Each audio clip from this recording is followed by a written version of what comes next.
Hey everyone, and welcome back to History Simplified. Today we're talking about that time when the British Empire, a global heavyweight with an ego the size of a continent, decided it wanted some gold from West Africa. The problem? That gold belonged to the Ashanti Empire, a regional superpower that wasn't exactly keen on sharing. Think of it as the world's most aggressive homeowners association dispute, but with muskets, cannons, and a golden throne. This is our attempt to explain a century of conflict without putting you to sleep, which means we're definitely skipping some of the nuance. For that, you have libraries. For high-speed sarcasm, you have us. Before the inevitable betrayal starts, if you enjoy this highly inaccurate but fun version of history, please hit that like and subscribe button. Seriously, it helps us buy more silly hats for the next video. All right, grab some popcorn. Things are about to get unnecessarily complicated, so let's set the scene. It's the early 1800s on the coast of what modern-day Ghana. European powers have been nibbling at the edges of West Africa for centuries, and Britain is no exception. They're not running a full-blown colony just yet. This is the era of corporate management. The show is being run by a London-based collection of suits called the African Company of Merchants, and their mission statement had exactly one bullet point: make money. The currency of choice? Gold, ivory, and the horrific but profitable trade in enslaved human beings. To facilitate this, they built a series of forts right on the shoreline. These weren't sprawling cities. They were glorified warehouses with cannons pointed at the ocean. Places like Cape Coast Castle were less about colonial administration and more about being a secure loading dock. From the British perspective, sitting there in their sweltering stone forts, the world was pretty simple. There was the ocean, which brought the ships and the paychecks, and there was the land, a sweltering, dense, and mysterious green wall of jungle. The stuff they wanted, especially the gold, just sort of emerged from it. Local traders would appear with goods, deals were made, and the merchants in Cape Coast could send glowing reports back to London about profit margins without ever needing to know, or frankly care, where it all originated. Their entire operational map was about 10 miles deep.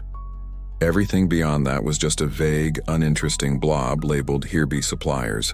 This wasn't just ignorance. It was a strategically lazy and deeply arrogant worldview.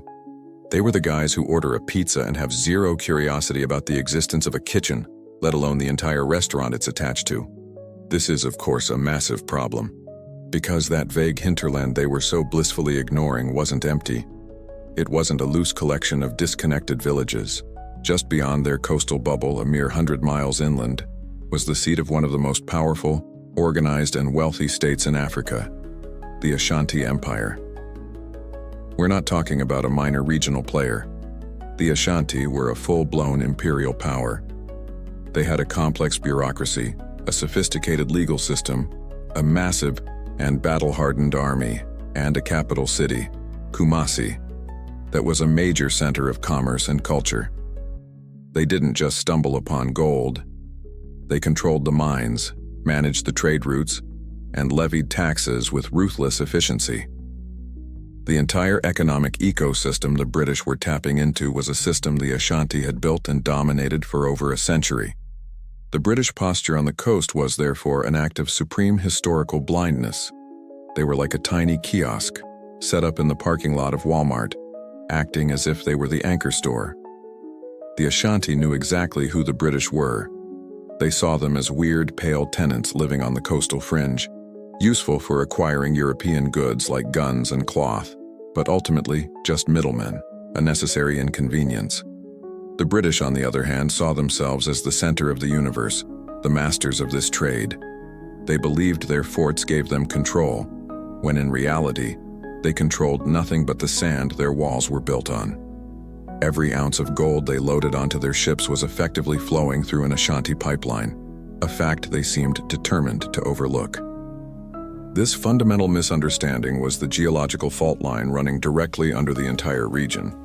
It wasn't a matter of if it would cause an earthquake, but when. Let's run that through the machine. Cause: insatiable European demand for gold, ivory, and enslaved people makes the West African coast a global economic hotspot.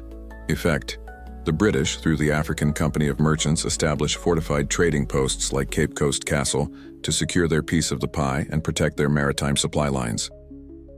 Consequence: this plants a permanent, arrogant foreign entity on the very edge of the Ashanti Empire's sphere of influence, creating a volatile situation where two powers with completely different views on ownership and control are destined to collide over the region's resources.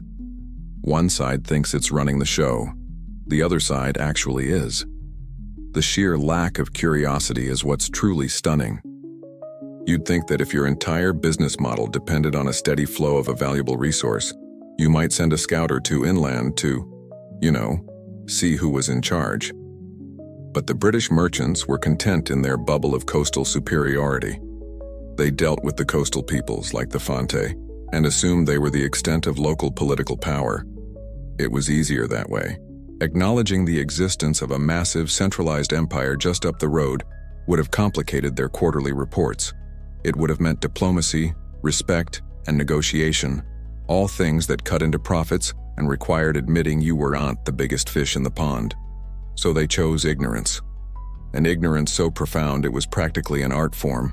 They were about to find out that the supplier they'd been ignoring had a very robust customer complaint department, and its primary method of communication was an army of 60,000 men.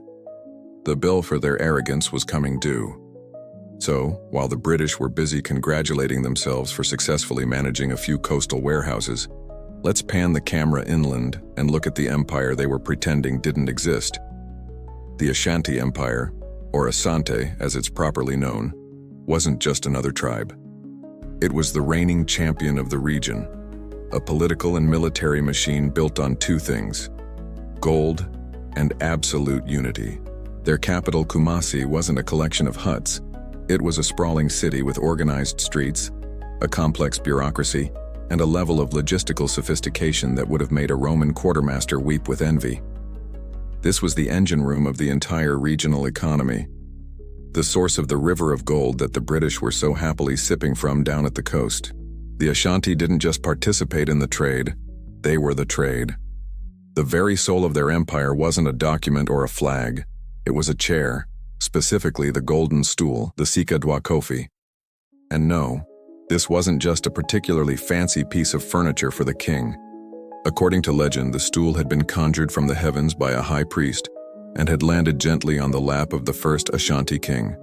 It was believed to contain the sunsum, the collective spirit and soul of the entire Ashanti nation. It was more sacred than any monarch, more important than any city.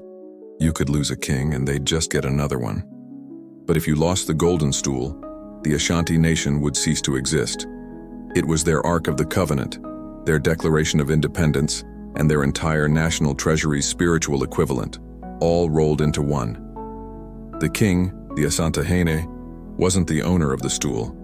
He was merely its sacred custodian. His power was immense, but it flowed from the stool, not the other way around. This sacred symbol was the glue that held together a powerful confederation.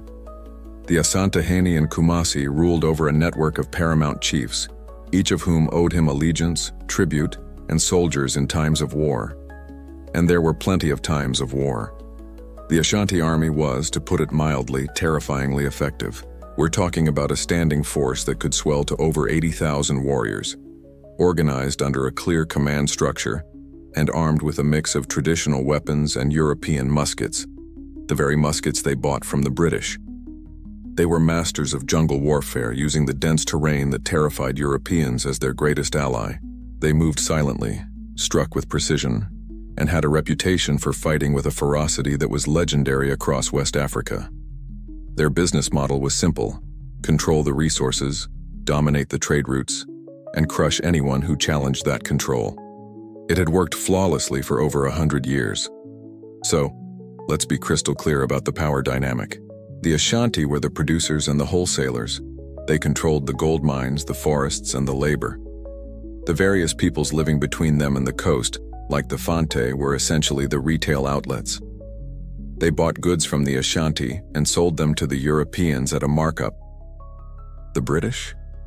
They were just the end-of-the-line customers, the weirdly demanding tourists who thought their money gave them a say in how the whole operation was run. For decades, this arrangement worked, however grudgingly. The Ashanti tolerated the Fante middlemen because it was convenient, and they tolerated the British forts because they were a reliable source of firearms and other manufactured goods. But their patience had a limit. They were the landlords of the entire region, and they were getting increasingly irritated with the tenants throwing loud parties and trying to renegotiate the lease. Let's break down their business model into a quick chain of command. Cause: the Ashanti Empire consolidates its power by controlling the production of West Africa's most valuable resources, chiefly gold. Effect: to protect this economic dominance, they create a massive centralized military, capable of projecting power, enforcing tribute payments from vassal states, and securing all major trade routes leading to the coast.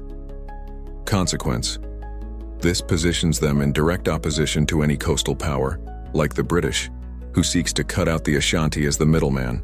Any attempt by the British to form alliances with coastal peoples is seen not as a diplomatic move, but as a direct, existential attack on the Ashanti economic and political system.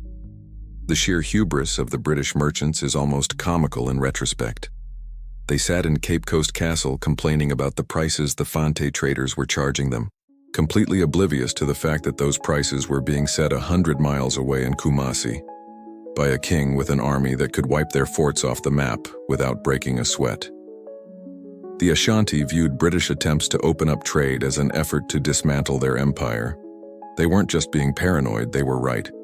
The British wanted free market chaos, allowing them to pit supplier against supplier to drive down costs. The Ashanti had a monopoly and intended to keep it. This wasn't a misunderstanding. It was a fundamental clash of economic philosophies, one backed by a global navy and the other by a golden throne and an unstoppable jungle army.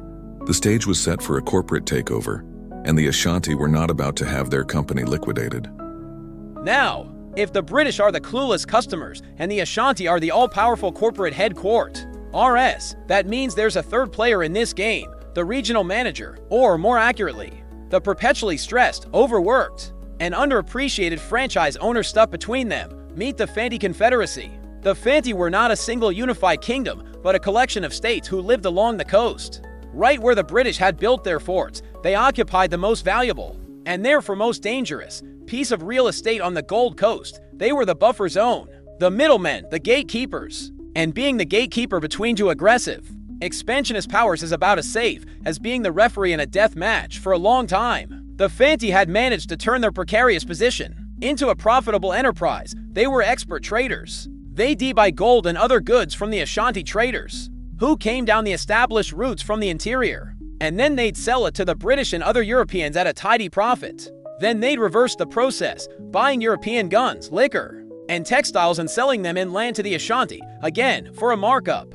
It was a sweet gig. They controlled the flow of goods in both directions, and for a while, everyone was reasonably happy with the arrangement. The Ashanti didn't have to deal directly with the weirdos in the coastal forts, and the British didn't have to venture into the jungle they were terrified of. The Fante were the essential go-betweens, and they played that role to perfection. But here's the problem with being the middleman. Both sides are constantly looking for ways to cut you out of the deal. The Ashanti, as the producers, deeply resented paying the Fante markup for European goods. They saw the Fante as upstarts getting rich off their hard work, a toll booth on a road they owned. The British, as the consumers, equally resented paying the Fante markup for gold. They saw the Fante as monopolistic price gougers, who were preventing them from accessing the real source of the wealth. The Fante were caught in an economic vice, and with every passing year, the handle was being turned tighter and tighter. Their entire existence was a high-wire act, trying to keep both the imperial giant behind them and the maritime giant in front of them, just happy enough not to crush them to survive. The Fante tried to play a delicate game of diplomacy. They would ally with the British when they felt threatened by Ashanti expansion, using British military power as a shield. Then they would leverage that protection to act more independently, sometimes even blocking Ashanti trade to the coast to prove a point. But then, when the British got too pushy, or tried to dictate terms, the Fante would pivot, reminding the Ashanti that they were fellow Africans who could, in theory, unite against the European invaders. It was a strategy of constantly shifting allegiances, of trying to be everyone's best friend and no one's loyal subject. They weren't just a buffer state. They were the region's designated stress ball, squeezed from both directions whenever tensions Rose, let's follow the logic of this unenviable position. Cause, the Fandi Confederacy strategically positions itself as the exclusive middleman, controlling the trade between the Ashanti Empire in the interior and the British forts on the coast. Effect, this economic leverage gives them temporary wealth and political importance, but it also makes them the primary obstacle for both of the more powerful entities who wish to trade directly with each other. Consequence, the Fandi become the physical and political battlefield for the escalating British-Ashanti rivalry. Every dispute between the two superpowers is fought on Fandi land, with Fandi resources and ultimately with Fandi lives, turning their homeland into a permanent conflict zone. The irony is that the Fandi were just trying to maintain their sovereignty in an impossible situation. They weren't powerful enough to take on the Ashanti army head-on, and they weren't naive enough to fully trust the British, who had a rather famous track record of turning allies into subjects. So they played the game. The problem is, when you're playing chess against the grandmasters who both want your side of the board, your best moves only delay the inevitable. Every attempt the Fandi made to secure their own independence was interpreted by one side as an act of betrayal and by the other as a sign of weakness. When they sided with the British, the Assantehin and Kumasi saw it as a rebellion by a vassal state. When they tried to appease the Ashanti, the British governor in Cape Coast saw it as a breach of contract. They simply could not win. Their strategic location had gone from being their greatest asset to their most fatal curse. They were about to learn that when elephants fight, the grass gets trampled. And they were the grass. So you have a situation that's about as stable as a unicycle on an oil slick. The British want cheap gold without any hassle. The Ashanti want total respect and control over their economic empire.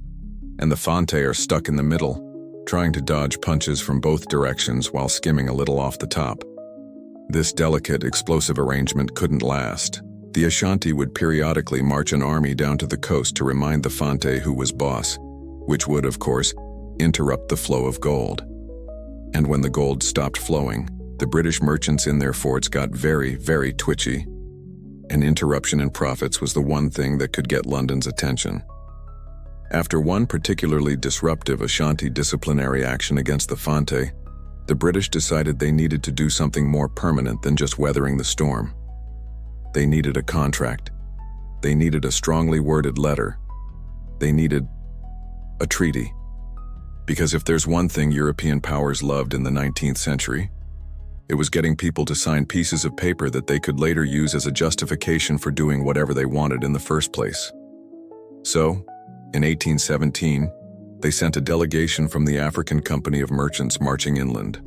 Their destination, the Ashanti capital of Kumasi. Their goal, to sort this whole mess out with a bit of civilized ink-based diplomacy.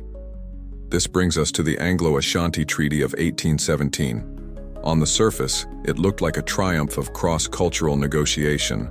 There were handshakes, formal ceremonies, and a lot of very fancy signatures on a piece of parchment. The treaty had clauses about peace, about trade, and about jurisdiction. Everyone involved walked away smiling, convinced they had just secured a massive win.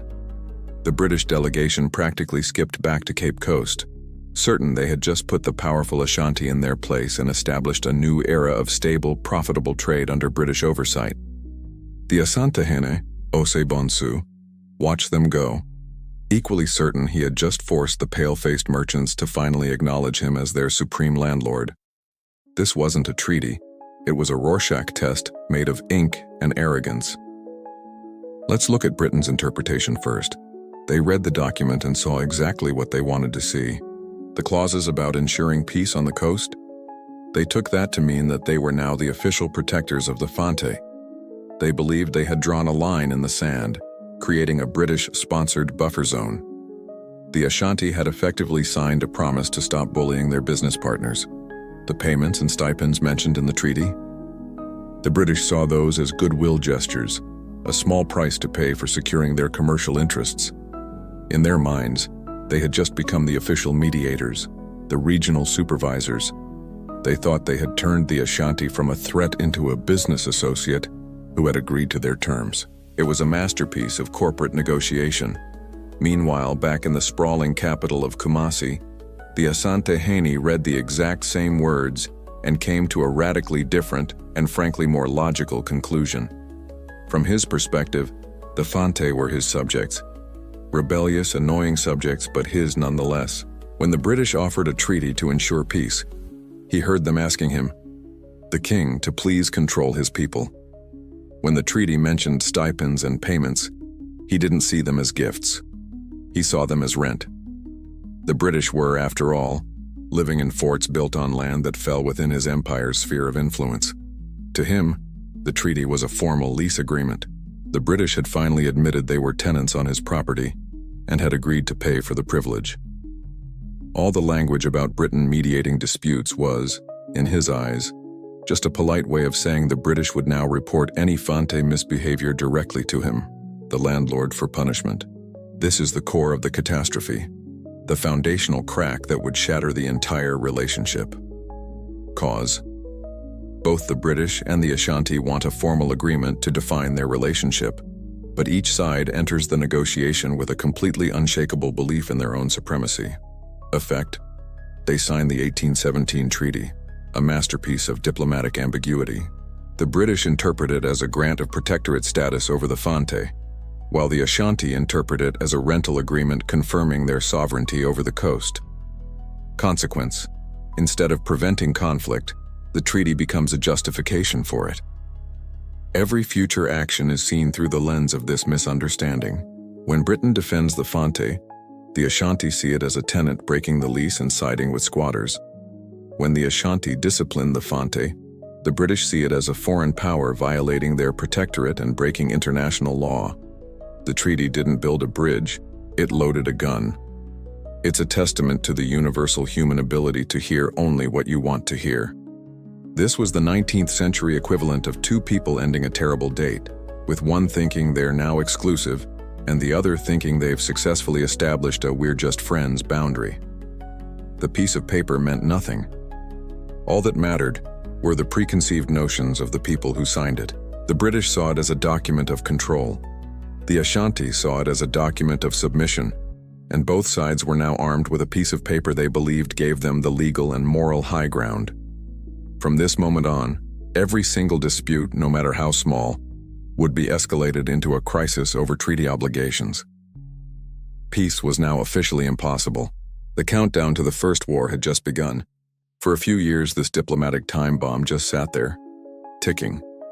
The British and the Ashanti kept to their own sides of the misunderstanding, exchanging grumpy letters and engaging in passive-aggressive trade disputes. The whole situation was simmering, but it hadn't boiled over yet. All it needed was a new ingredient. It needed someone to walk into the kitchen, turn the heat all the way up, and confidently declare that they knew how to fix the recipe without ever having tasted the soup. It needed a man with a plan, a very, very bad plan. Enter, stage left, Sir Charles McCarthy. In 1821, the whole game changed. The British government in London finally decided that letting a bunch of merchants manage a strategically important piece of coastline was a terrible idea. The African Company of Merchants was dissolved, and their forts were taken over directly by the Crown. This wasn't just a change in management, it was a fundamental shift in purpose. The goal was no longer just about profit, it was about prestige. It was about projecting the power of the British Empire and, not coincidentally, enforcing the abolition of the slave trade, which the Ashanti were still heavily involved in.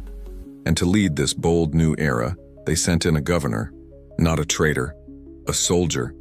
McCarthy wasn't some stuffy accountant who had worked his way up the corporate ladder. He was a career military officer with a chest full of medals from fighting Napoleon's armies in Europe. He was a man accustomed to clear chains of command, decisive action, and people doing exactly what he told them to do. He arrived on the Gold Coast with a ramrod straight spine, a glorious mustache, and an ego that required its own baggage handlers. He took one look at the existing arrangement, the appeasement, the misunderstood treaties, the deference to this inland king, and was utterly appalled. He saw it as weakness, as a stain on the honor of the British Empire. In his mind, the situation was simple. The British were the civilized, powerful ones. The Ashanti were the belligerent, savage ones. The Fante were the oppressed victims waiting to be saved. He wasn't there to negotiate a trade agreement, he was there to impose order. He was the new sheriff in town, and he was absolutely convinced that all the problems of the last 100 years could be solved with a bit of British backbone. The concept that the Ashanti Empire was a legitimate sovereign state with its own laws and sphere of influence was completely alien to him. He saw them as a local gang that needed to be brought to heel, not as a rival nation. His entire approach was a masterclass in contemptuous diplomacy. He viewed the 1817 treaty not as a document with two valid interpretations, but as a contract that the Ashanti were willfully violating. His first move was to start treating the Fante chiefs not as semi-independent allies, but as direct subjects of the King of England. He offered them British protection with the unspoken assumption that this meant they now answered to him.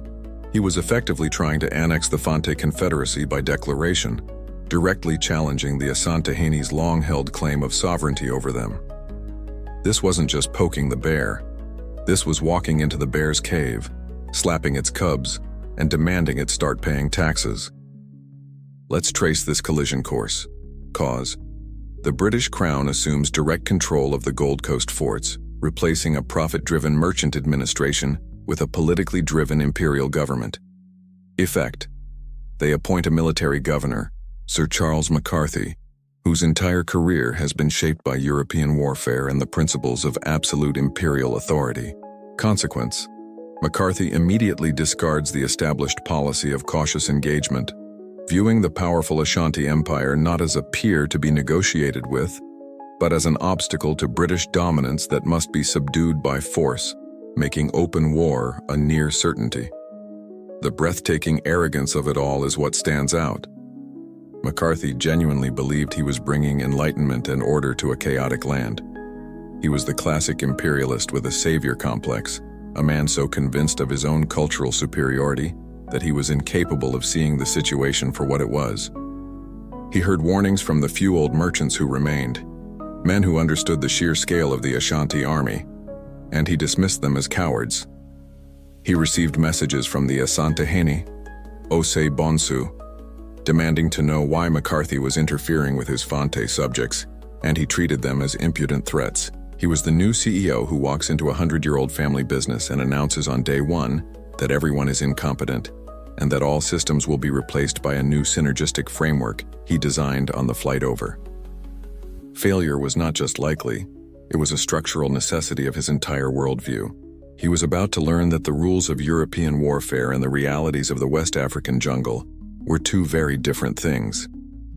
So the stage is perfectly set for a disaster of epic proportions. You've got Governor McCarthy, a man who sees every problem as a nail, and his only tool is a giant, imperial-sized hammer.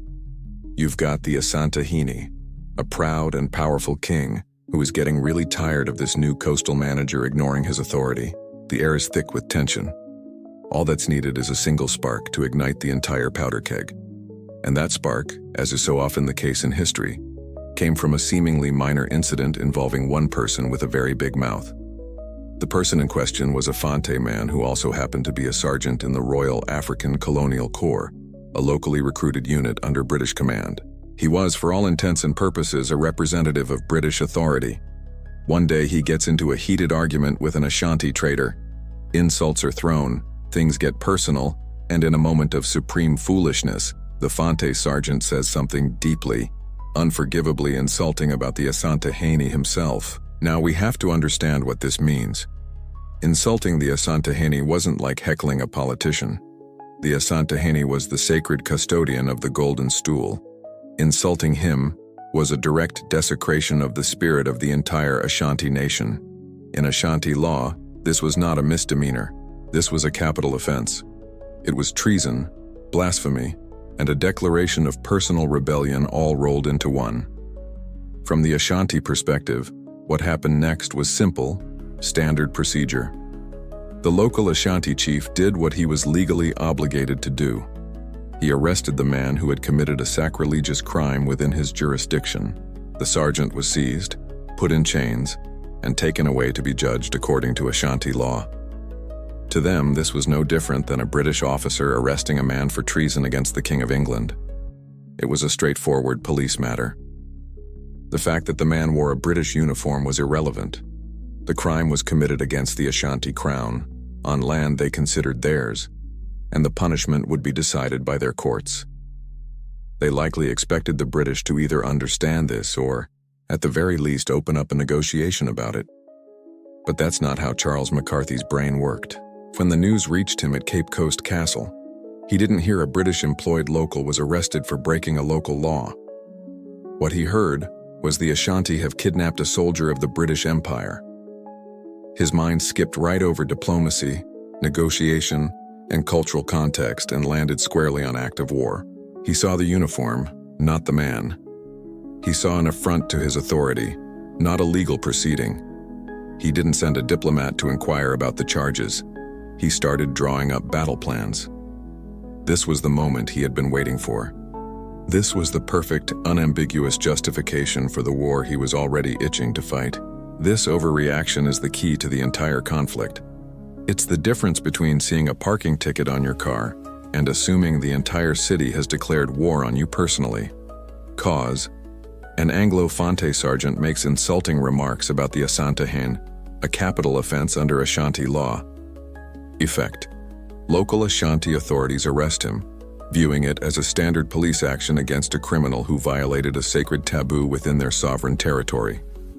Consequence: Governor McCarthy, willfully ignoring the concept of Ashanti jurisdiction, frames this police action as a hostile military kidnapping of a British soldier, providing him with the perfect casus belli he was looking for to justify a full-scale invasion.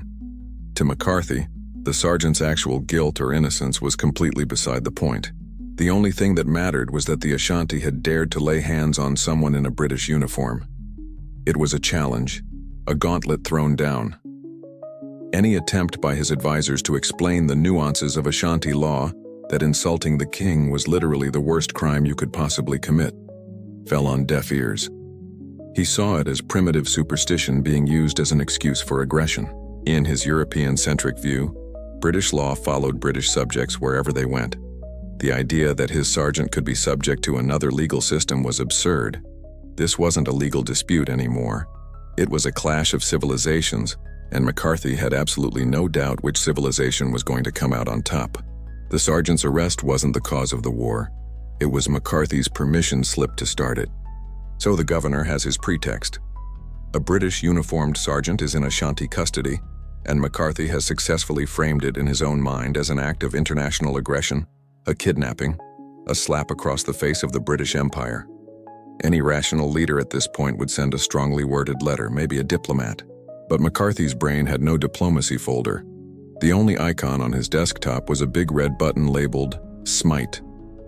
He began military preparations immediately, issuing orders, checking supplies, and generally behaving like a man who had just been personally challenged to a duel by the entire Ashanti nation. Meanwhile, in Kumasi, the Asante Hene Ose Bonsu was likely more confused than anything else. He had followed his own laws. A man had committed a crime of sacrilege, a crime so severe it threatened the spiritual balance of his kingdom. His men had arrested the criminal. From his perspective, this was a domestic issue. Yet now reports were flooding in from his coastal spies that the new British governor was polishing his cannons and mobilizing troops. This was a wildly disproportionate response. It was like calling in an airstrike because someone littered. The Asante Hen, being a seasoned and shrewd political operator, did the logical thing. He tried to talk. He dispatched a series of envoys to Cape Coast. These weren't warriors, they were diplomats, sent with messages of peace and a request for clarification. The message was simple. Hey, what's the deal? This man broke our most sacred law. This is a matter for our courts, it's not an attack on you. Let's discuss this like reasonable leaders. It was a genuine attempt to de-escalate, to pull the situation back from the brink. The Asante Hen knew the British had powerful weapons. He wasn't eager for a war, even one he was confident of winning, if it could be avoided through negotiation. He was offering an off-ramp, a chance for everyone to calm down and resolve this without bloodshed. McCarthy's response was to essentially ghost them. He treated the Ashanti envoys with utter contempt. He either refused to see them, or when he did, he listened to their explanations with a dismissive sneer. He wasn't interested in their laws, their culture, or their perspective. To him, their explanations were nothing more than the babbling excuses of savages. He had already made up his mind. The Ashanti were the aggressors and he was the righteous defender of imperial honor. There was nothing to negotiate. There were only terms of surrender to be delivered.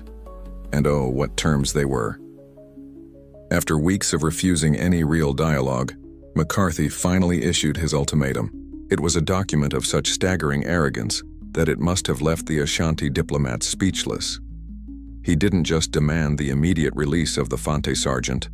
That was merely the appetizer. The main course was this. As punishment for the insolence of arresting a British soldier, the Asantehene, Ose Bonsu, the sacred ruler of the Ashanti Empire, was to surrender himself. He was to be handed over to the British to be judged for this outrage. He wasn't just demanding they release a prisoner, he was demanding they mail him their king. Let's just take a moment to appreciate the sheer, weapons-grade audacity of this demand. Cause: the Asantehene, seeking to avoid war, sends peaceful diplomatic missions to Cape Coast to explain the legal context of the sergeant's arrest. Effect: a supremely arrogant Governor McCarthy rejects all attempts at negotiation, viewing diplomacy as a sign of weakness, and refuses to even acknowledge the legitimacy of Ashanti law. Consequence: McCarthy issues an impossible ultimatum. Not only must the prisoner be freed, but the Asantehene himself must be surrendered.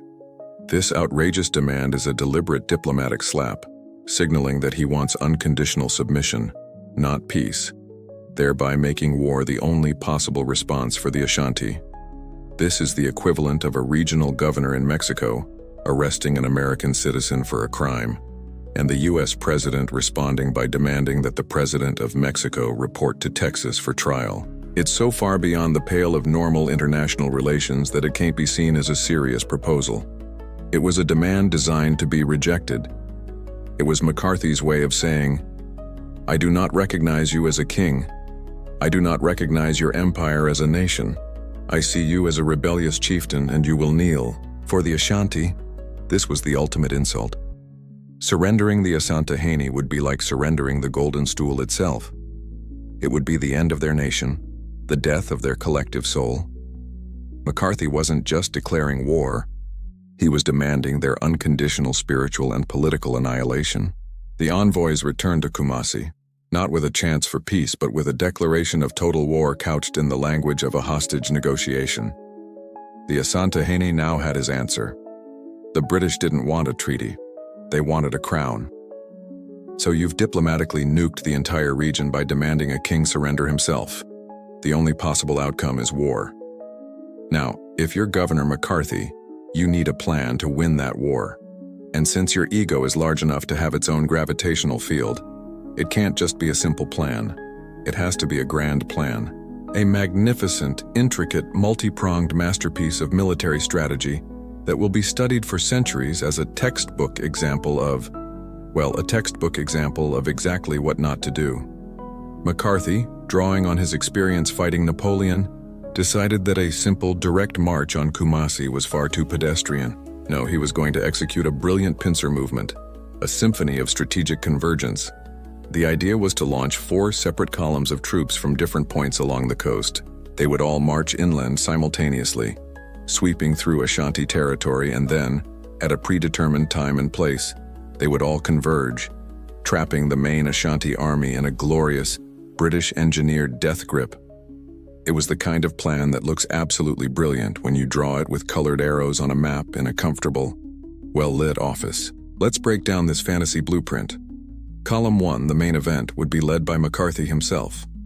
This was the heavyweight force containing the few precious British regulars from the Royal African Colonial Corps, a West India regiment, and a whole bunch of local Fonte militia who had been promised British protection and were probably starting to regret it. Column 2, way over to the west, would be a smaller force of allied tribal warriors tasked with creating a diversion. Column 3, far to the east, was commanded by a Captain Lying and was another mix of regulars and native allies. And Column 4, the wild card, was a massive force of Fonte and other coastal allies, including the powerful Denkira, who had a very old and very bloody score to settle with the Ashanti. On paper, it was a force of over 10,000 men, descending on the Ashanti from all sides.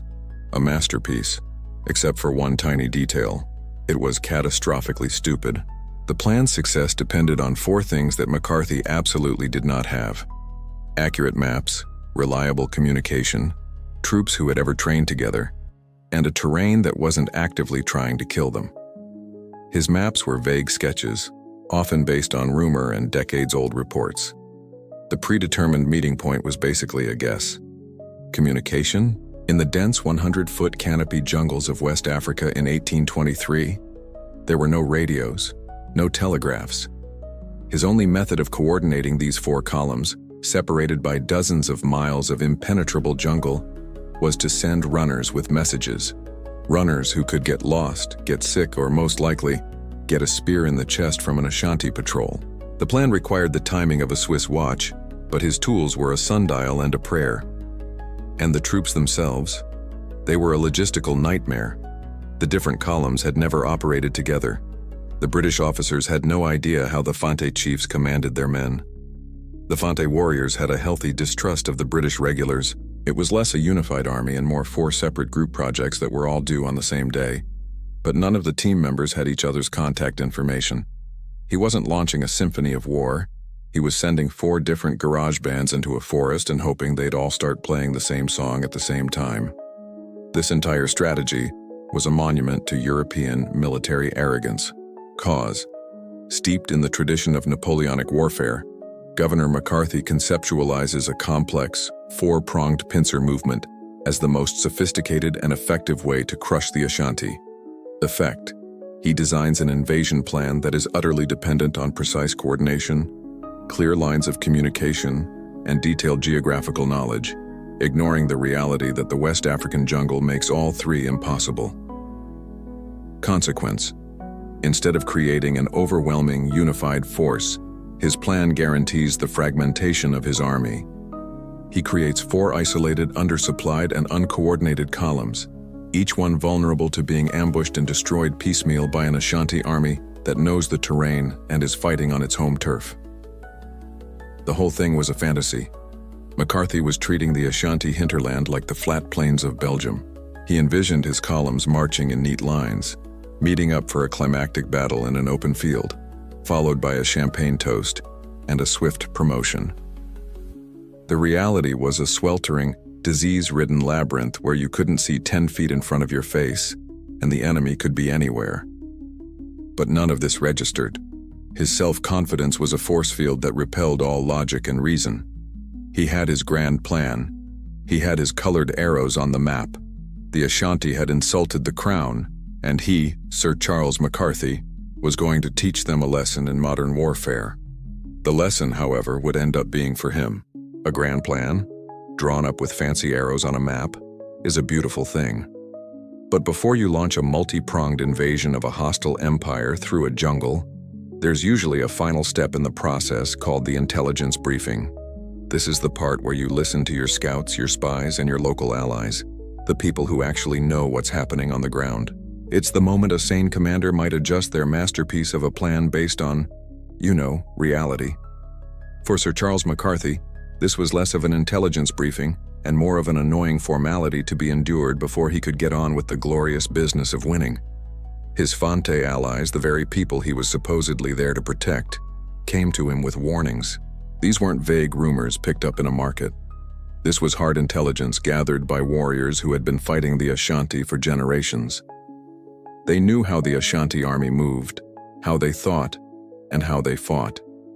Their message was urgent and clear. The Ashanti were coming, and they were coming in numbers that McCarthy's neat little calculations had completely failed to account for. They weren't talking about a few thousand warriors. They were talking about a massive mobilized imperial army, tens of thousands strong, the full military might of the empire, led by the best generals in the kingdom. They were already on the move, flowing down the jungle paths not in a disorganized mob, but in a disciplined, silent, and deadly force. They practically begged him to reconsider. They told him his columns were too small, too spread out. They warned him that the jungle was the Ashanti's greatest weapon and that marching blindly into it was suicide. They knew the terrain. They knew the enemy. They were essentially handing him the enemy's playbook and pointing out that his own strategy was guaranteed to fail. They were the local experts, the seasoned veterans telling the new guy from corporate that his brilliant new system was going to burn the entire factory down. And McCarthy's reaction? A polite, condescending smile. He listened to their frantic warnings, nodded sagely, and dismissed every single word they said. In his mind, these Fante chiefs were just timid, unreliable natives. They were exaggerating the threat because they were cowardly. They were scared of the Ashanti, and their fear was making them see ghosts behind every tree.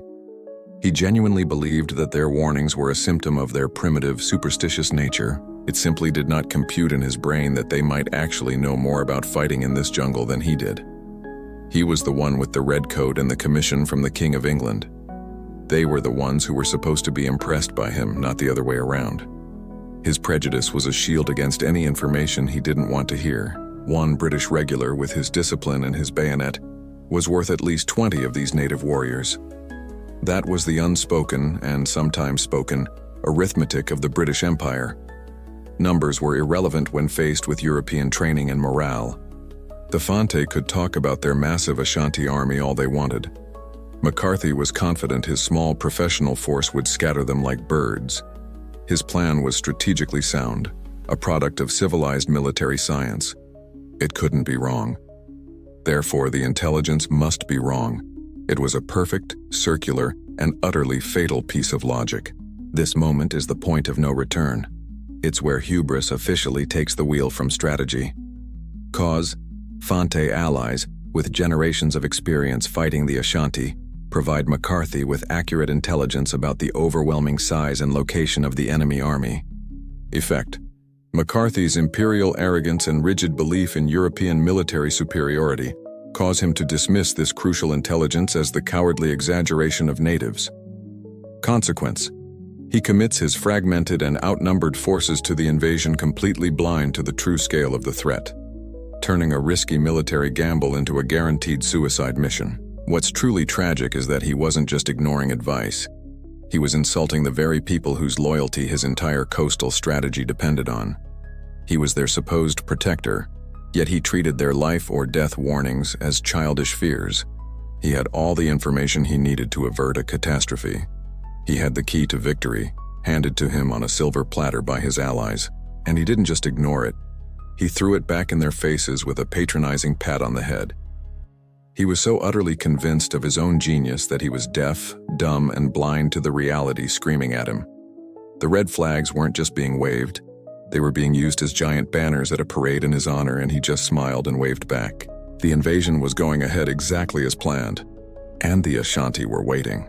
So, having confidently dismissed the people who live in the region and have been fighting this war for a century, Sir Charles McCarthy plunges his main column into the green, sweltering depths of the jungle. His grand four-pronged plan is now in motion. He's in command of the central, most important column. This is the tip of the spear, the force that will deliver the decisive blow.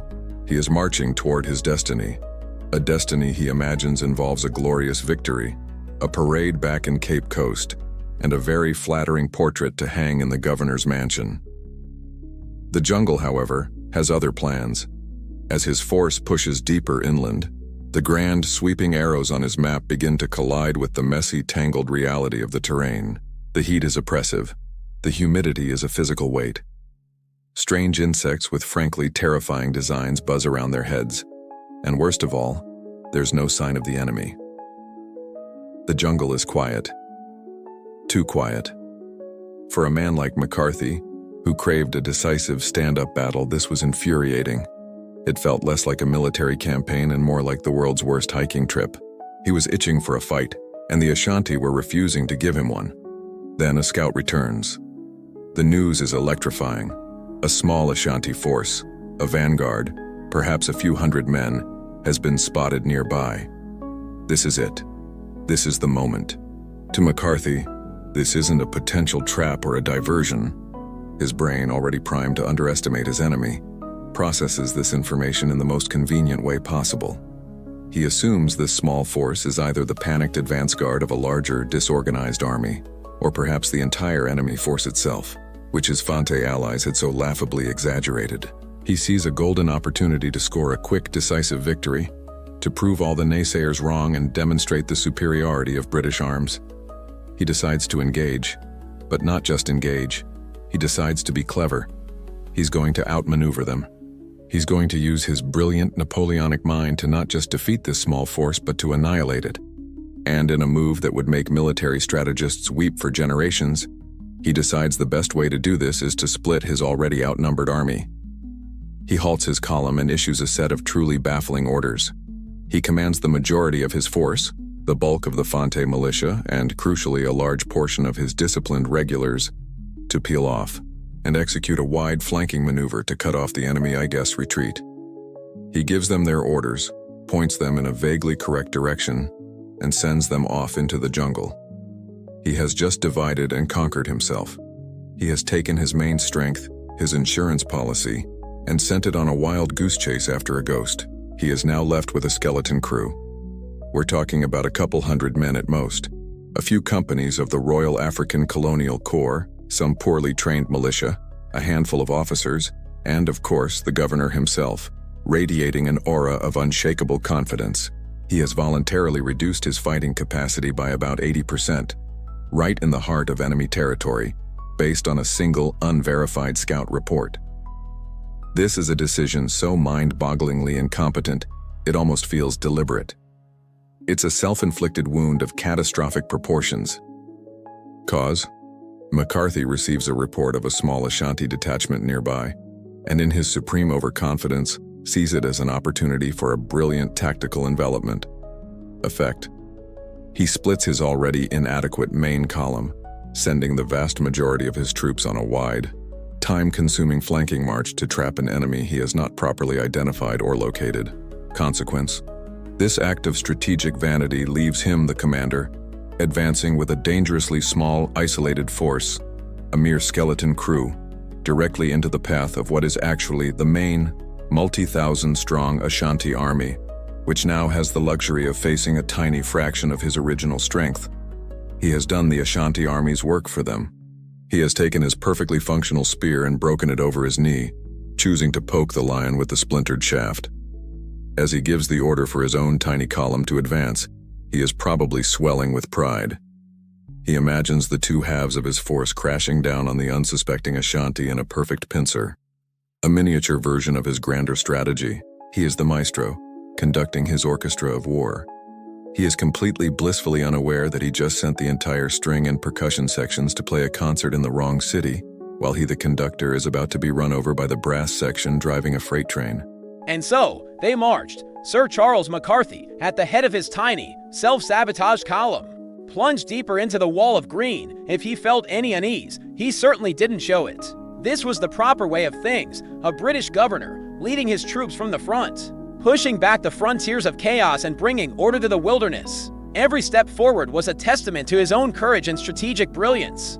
The red coats of his soldiers, a jarring slash of crimson against the overwhelming emerald of the jungle, must have seemed to him a symbol of civilization's inevitable advance. He was the hero of this story, and the story was proceeding exactly as he'd written it. The jungle, however, was not impressed. This was not the manicured parkland of an English country estate. This was the green hell, a place where the canopy was so thick that the sky vanished, leaving the world in a perpetual, humid twilight. The air was a wet blanket, so heavy it felt like you were breathing water. Every surface was slick with moisture. Vines thick as a man's arm snaked down from unseen heights, and the ground itself was a treacherous web of roots and sucking mud. Visibility was a joke. You couldn't see 20 feet in any direction. The column was less a marching force and more a single, blind organism, thrashing its way through an environment that was actively trying to digest it. For the British soldiers, this was a waking nightmare. They were trained for open fields and volley fire, for parade ground discipline and clear lines of sight. Here, their training was useless. Their bright red uniforms, designed to look impressive on a European battlefield, made them catastrophically conspicuous. They were walking targets. They moved noisily, their boots squelching in the mud, their equipment snagging on every branch, their curses echoing in the oppressive silence. They were a parade of incompetence, broadcasting their exact location with every clumsy step, and all the while, they were being watched. On either side of the narrow track they followed, unseen in the dense undergrowth, The Ashanti army moved with them. This wasn't a disorganized rabble. This was a force of thousands of disciplined, experienced warriors, and they were in their element. They moved with a silence that was terrifying, flitting between the massive trees like ghosts. They were perfectly camouflaged, their dark skin blending into the shadows. They carried their muskets with practiced ease and knew every inch of this terrain, every game trail, every stream, every natural choke point. They were the jungle, and the jungle was hunting. They let the British column walk deeper and deeper into the trap. There was no rush. Every step McCarthy took was another step away from any possibility of reinforcement or retreat. The Ashanti generals were patient. They were shepherds, gently herding a flock of very loud, very red sheep toward the slaughterhouse. They shadowed the column, flanking it, encircling it, their numbers swelling as more warriors melted out of the forest to join the growing cordon. They could have struck at any time, but they waited, allowing the British to exhaust themselves, to stretch their supply lines to the breaking point, and to move into the perfect killing ground. Let's follow the grim logic of this march. Cause, blinded by overconfidence and having already split his forces, McCarthy pushes his small column deeper into the unfamiliar, dense jungle. Effect, the Ashanti army, masters of this terrain, declines to engage immediately. Instead, they use their superior knowledge of the jungle to silently shadow and envelop the British column, allowing it to move further and further from any possible escape route. Consequence, McCarthy is not just marching into enemy territory. He is actively walking into a pre-prepared kill zone, completely oblivious to the fact that he is being herded and surrounded by a vastly superior force. The trap is being set, and he is the one baiting it. From McCarthy's perspective, the silence was a good sign. It meant the enemy was fleeing. He was winning without even firing a shot. The lack of resistance wasn't a warning, it was a confirmation of his own genius. He probably imagined the Ashanti running in terror back to Kumasi, stories of his mighty army preceding him. The reality was that he wasn't the hunter, he was the bait. The Ashanti weren't fleeing from him, they were flowing around him, a silent river of death, preparing to converge and drown his pathetic little column in a tide of violence. He was marching toward his destiny, all right, but it wasn't a parade, it was an unmarked grave. The exhausted column finally broke through the dense foliage and arrived at the banks of a small river, the Prae. The men, soaked in sweat and covered in insect bites, collapsed gratefully on the ground, gulping water from their canteens. The air was still, heavy and thick with the smell of decay and wet earth. For the first time in hours, there was a break in the canopy, allowing a sliver of the hostile sun to beat down on them. The silence of the jungle pressed in, a physical presence that was more unnerving than the noise of their own clumsy march. An experienced commander would have felt the tension, the palpable sense of being watched. An experienced commander would have ordered his men to form a defensive perimeter. Sir Charles McCarthy, however, was not an experienced jungle commander. He was a European peacock, preening in what he perceived to be an empty forest. As his men rested, a sound drifted across the river from the dense woods on the other side. It was faint at first, a rhythmic drumming, punctuated by the blast of horns. It grew louder, a chorus of unfamiliar sounds. To the Fonte scouts, this was a sound more terrifying than a scream. They knew exactly what it was. The Ashanti war machine was warming up. It was the sound of generals psyching up their troops, the sound of thousands of men preparing for battle. It was the sound of their own impending death. McCarthy heard the same sound and came to a completely different and spectacularly wrong conclusion. His brain, incapable of processing this as a military threat, filtered it through his own cultural lens. War drums? No, that must be a festival. War horns? No, that's just some sort of native celebration. He genuinely believed that a local chief, perhaps one of his allies, was having a party. He saw it not as a threat, but as an inconvenience, a noisy distraction from the serious business of his invasion.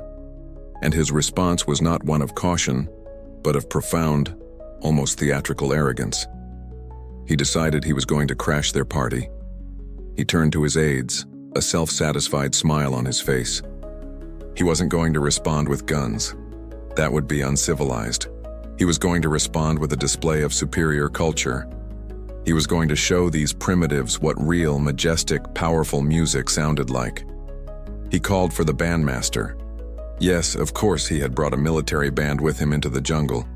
You couldn't properly conquer a place without the appropriate soundtrack. He gave the order. an order so disconnected from reality that it belongs in a museum of bad decisions. He commanded the band to assemble on the riverbank and play the national anthem.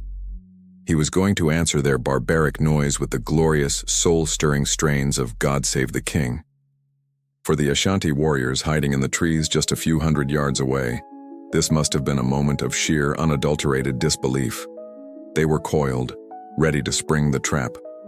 They were thousands strong, a silent, invisible wall of death. They had the British governor and his pathetic little command staff completely surrounded, and then, the governor orders a concert. The first hesitant notes of a brass horn cut through the humid air, followed by the rest of the band. The melody, so familiar on a London parade ground, was a grotesque absurdity here.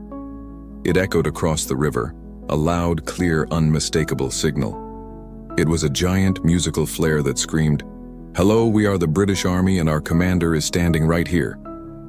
This single act of musical madness was the final, fatal error. Cause: McCarthy hears the sounds of the Ashanti army preparing to attack, but due to his profound cultural ignorance, misinterprets them as a harmless local festival.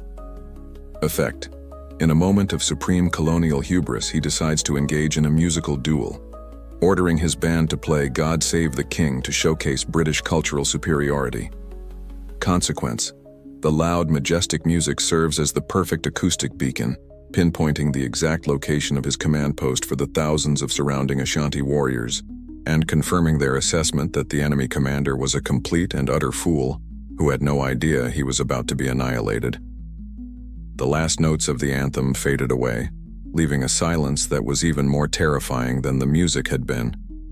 The impromptu picnic was over. The Ashanti now knew exactly where he was. They knew he was unaware of their presence, and they knew he was an idiot. For a general, there is no more lethal combination of intelligence reports. McCarthy probably stood there, hands on his hips, feeling immensely pleased with himself. He had made his point.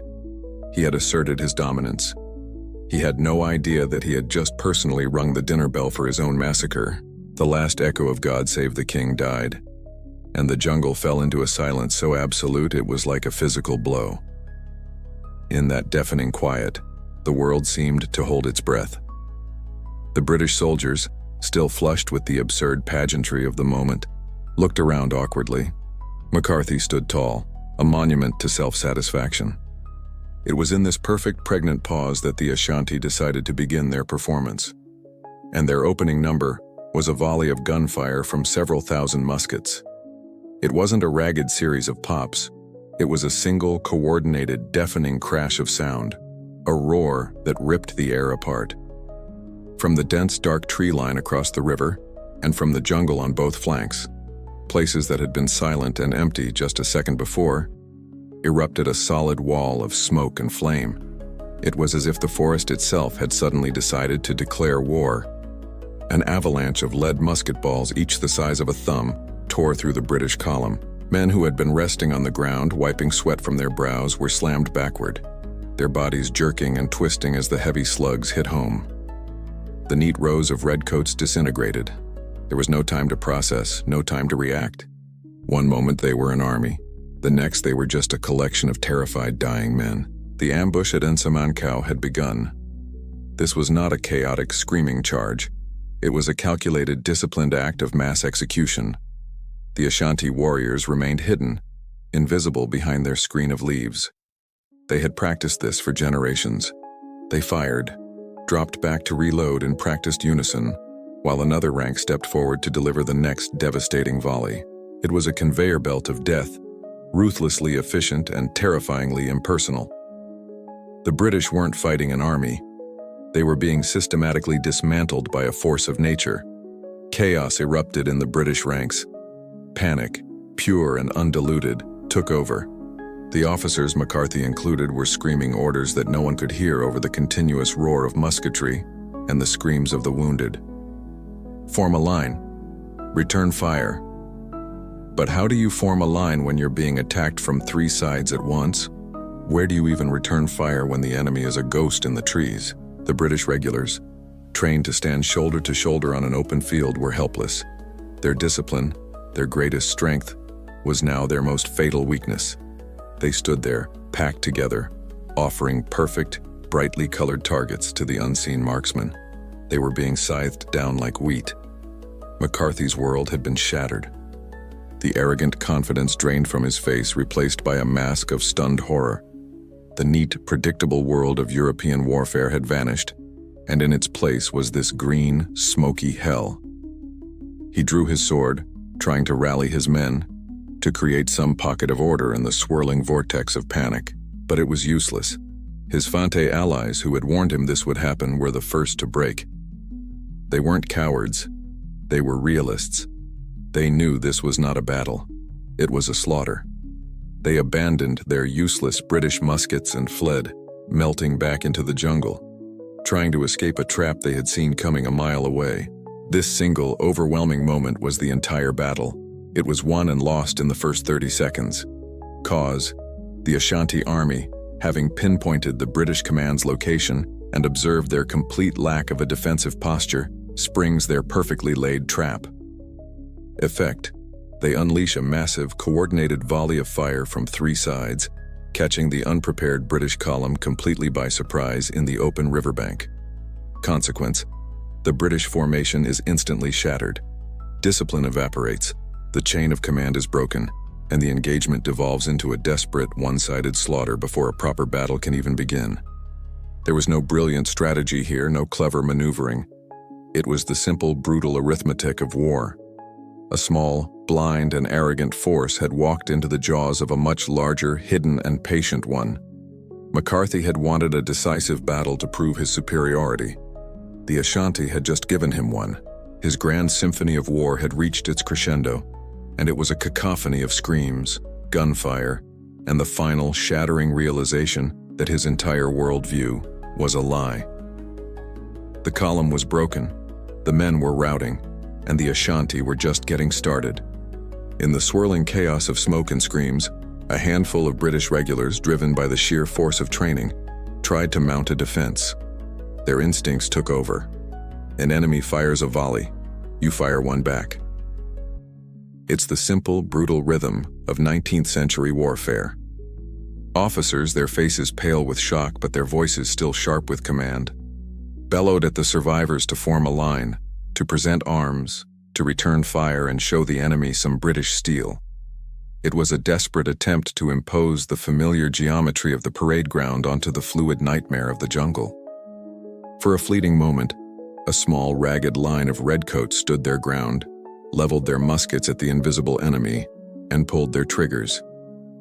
Their volley was a pathetic, scattered popgun retort to the thunderous roar of the Ashanti. It was a handful of pebbles thrown against a tidal wave. But it was something. It was an act of defiance. Now came the crucial next step. Reload, fast, before the next Ashanti volley could tear them to pieces. The soldiers, their hands slick with sweat and shaking with adrenaline, went through the motions.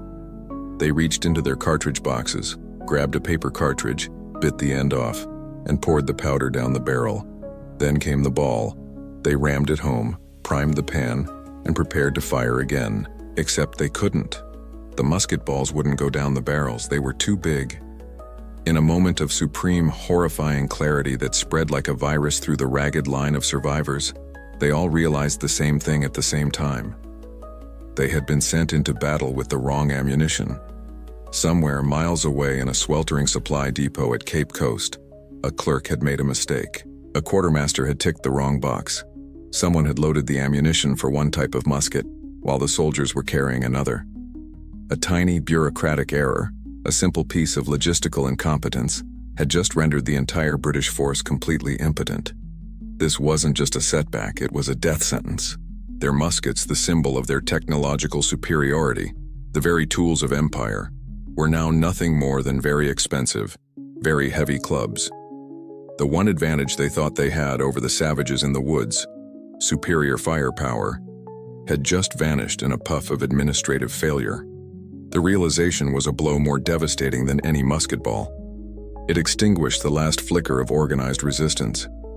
The officers stared, their mouths agape as they watched their men fumbling uselessly with their weapons. The disciplined soldiers looked back, their faces masks of pure terror. The contract of war had been broken. They had been sent here to fight and die, but they had been denied even the means to fight. This moment is the final darkly comic punchline to the entire tragicomedy of McCarthy's invasion. Cause: in the heat of the ambush, the surviving British soldiers attempt to reload their muskets to return fire and mount a defense. Effect: they discover that their ammunition is the wrong caliber. The musket balls are too large for the barrels of their weapons, making reloading impossible. Consequence: the British force is instantly and completely disarmed. Their primary advantage, ranged firepower, is eliminated, turning the desperate firefight into a helpless slaughter and transforming primal panic into absolute hopeless terror. The psychological impact was total. The thin veneer of discipline and training evaporated, replaced by the raw animal instinct to survive. Why stand in a line and die when your gun is just a piece of metal? The ragged line dissolved. It was every man for himself. Some soldiers, in a frenzy of desperation, tried to hammer the oversized balls down the barrels, shattering their ramrods. Others simply threw their useless weapons to the ground and ran. The battle, if it could ever have been called that, was over. It was now a hunt. The Ashanti Warriors, seeing the British response falter and die, began to advance, emerging from the smoke and trees like vengeful spirits. And the British had nothing to stop them with but bayonets, swords, and the sheer, hopeless terror of men who knew they had been betrayed not by the enemy, but by their own staggering incompetence. The rout was on. The moment the ammunition failed, the fragile concept of a British force ceased to exist. It was no longer an army. It was a panicked mob of individuals desperately trying not to die. Soldiers threw down their 10-pound, useless muskets and bolted, scrambling back the way they came, slipping in the mud, clawing their way into the dense undergrowth, hoping to find a hole to hide in. But there was nowhere to run. The Ashanti warriors were now closing in from all sides, emerging from the smoke, their faces grim, their long knives and spears ready. The intermittent crack of musketry was replaced by the wet, ugly sounds of hand-to-hand combat. It was a massacre. In the middle of this dissolving pocket of resistance was Sir Charles McCarthy. The man who had started this whole catastrophe was now watching it end in the most brutal way imaginable. His grand plan, his Napoleonic brilliance, his unshakable faith in European superiority, all of it had been reduced to this bloody, screaming chaos on a muddy riverbank. His immaculate red coat was torn and stained. His face, once a mask of arrogant certainty, was now etched with a mixture of terror and disbelief. He was no longer a governor or a general. He was just another man about to be consumed by the violence he had unleashed. He tried to fight. To his credit, he didn't immediately run. Surrounded by a few of his loyal officers and a handful of terrified teenage ensigns who probably still had their commissions tucked in their pockets, he tried to form a last stand. They drew their light, ornamental swords and service pistols, forming a tight little circle of defiance. It was a scene straight out of a heroic painting, but in reality, it was just a pathetic, futile gesture. Their pistols were single-shot weapons, useless after the first volley. Their swords, designed for dueling, were like toothpicks against the heavy, functional war spears and blades of the Ashanti. The Ashanti warriors surged forward. They were not a wild mob. They were hunters, and this was the final takedown. McCarthy was wounded almost immediately, a musket ball shattering his arm. He stumbled, his sword clattering to the ground. Another blow, and he was on his knees. His last moments were likely a confused blur of shouting, of dark faces looming over him, of the glint of steel. There were no heroic last words, no defiant cry of "for king and country." He was simply overwhelmed, a victim of the brutal, impersonal mechanics of the slaughter he had orchestrated.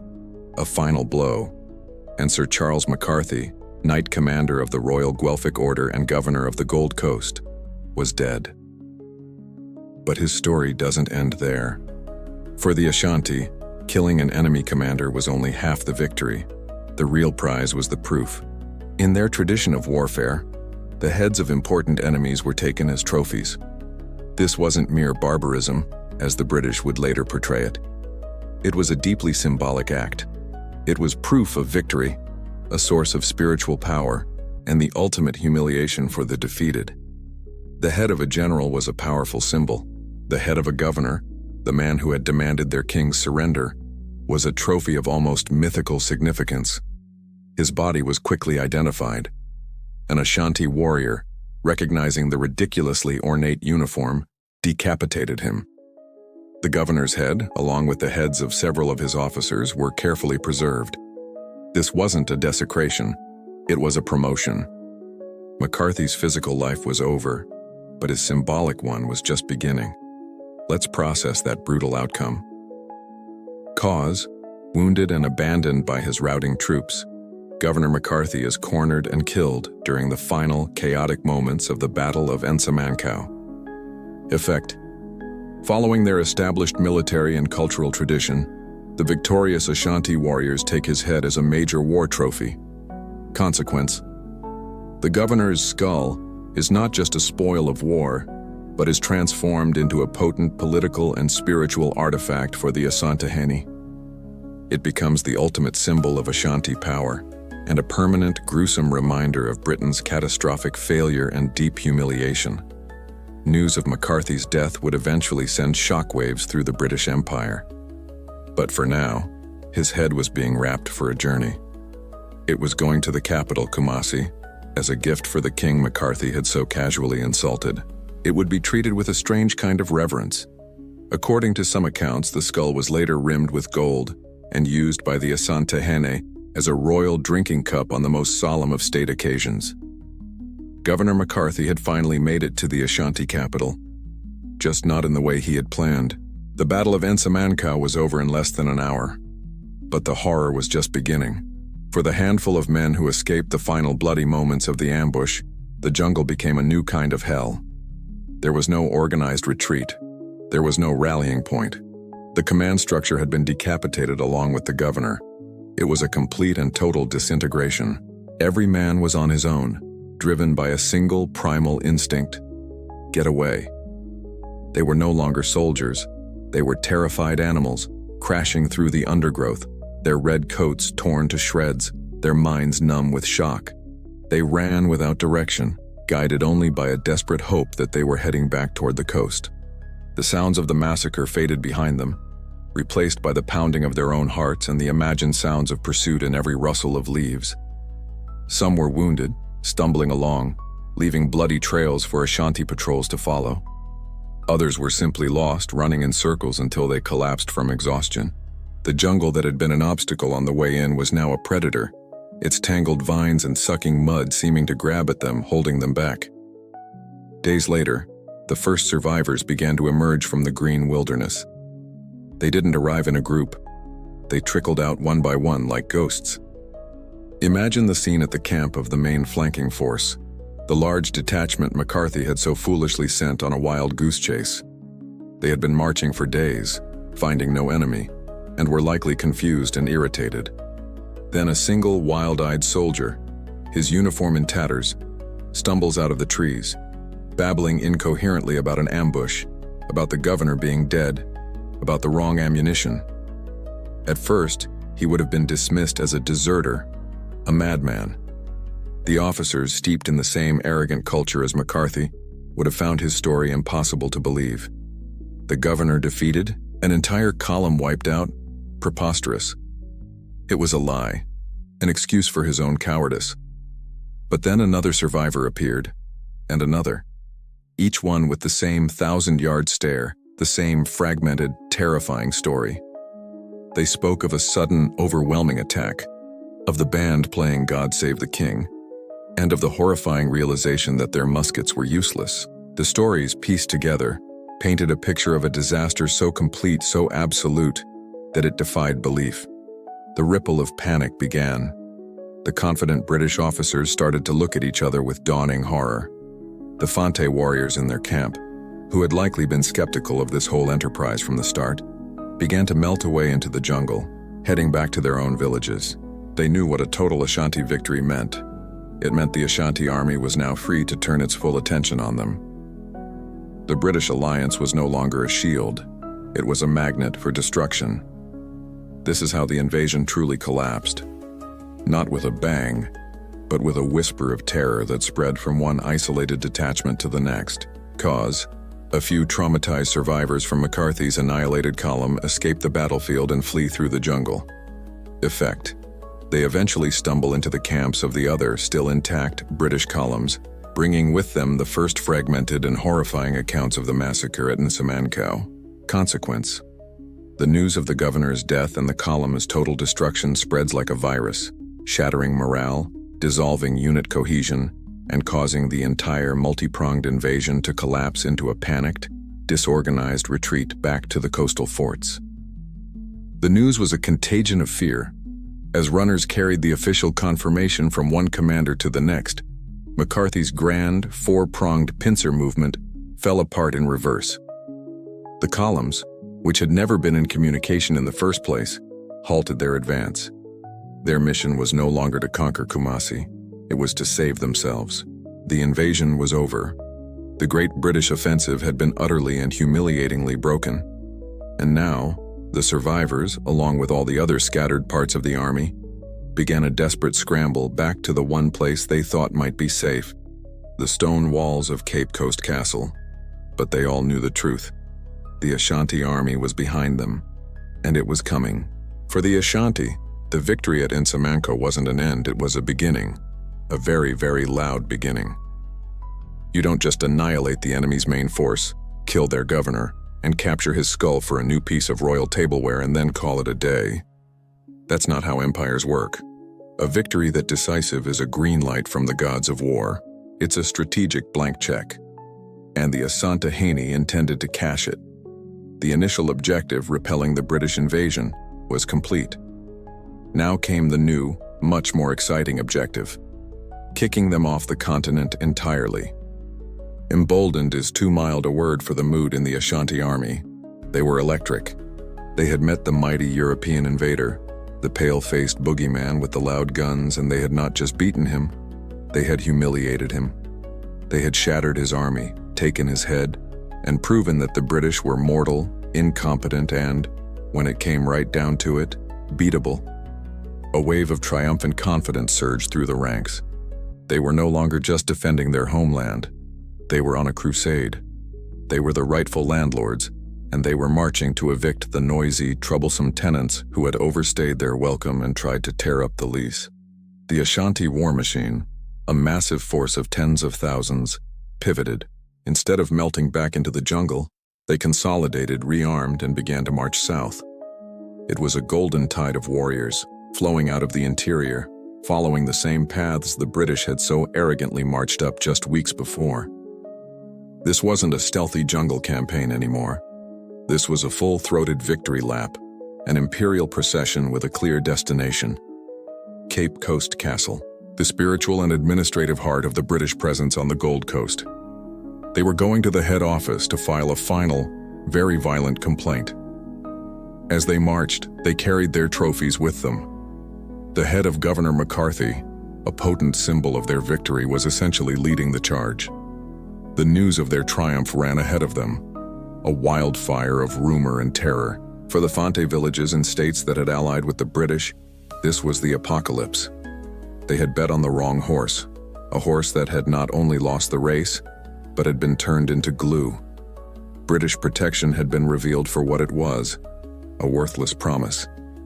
And now the Ashanti army, their historic overlords whom they had defied, was marching through their territory. There would be no mercy. It was payback time. Panic consumed the coastal regions. Fante villages were abandoned overnight. Entire towns emptied out as thousands of people, warriors, old men, women, children, grabbed what they could carry and fled. Their destination was the same as the British survivors: the thick stone walls of Cape Coast Castle. It was their only hope, a tiny island of perceived safety in a sea of Ashanti vengeance. Let's chart this unstoppable advance. Cause: the Ashanti achieve a total and annihilating victory at Nsamankow, decapitating the British command structure and shattering their army. Effect: seizing the strategic momentum, the confident and emboldened Ashanti army launches a major offensive, advancing out of the interior with the goal of capturing the center of British power, Cape Coast Castle.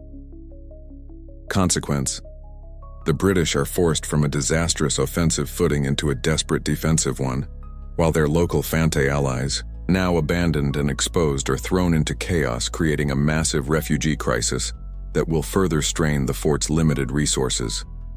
Back at the castle, the situation was spiraling into chaos.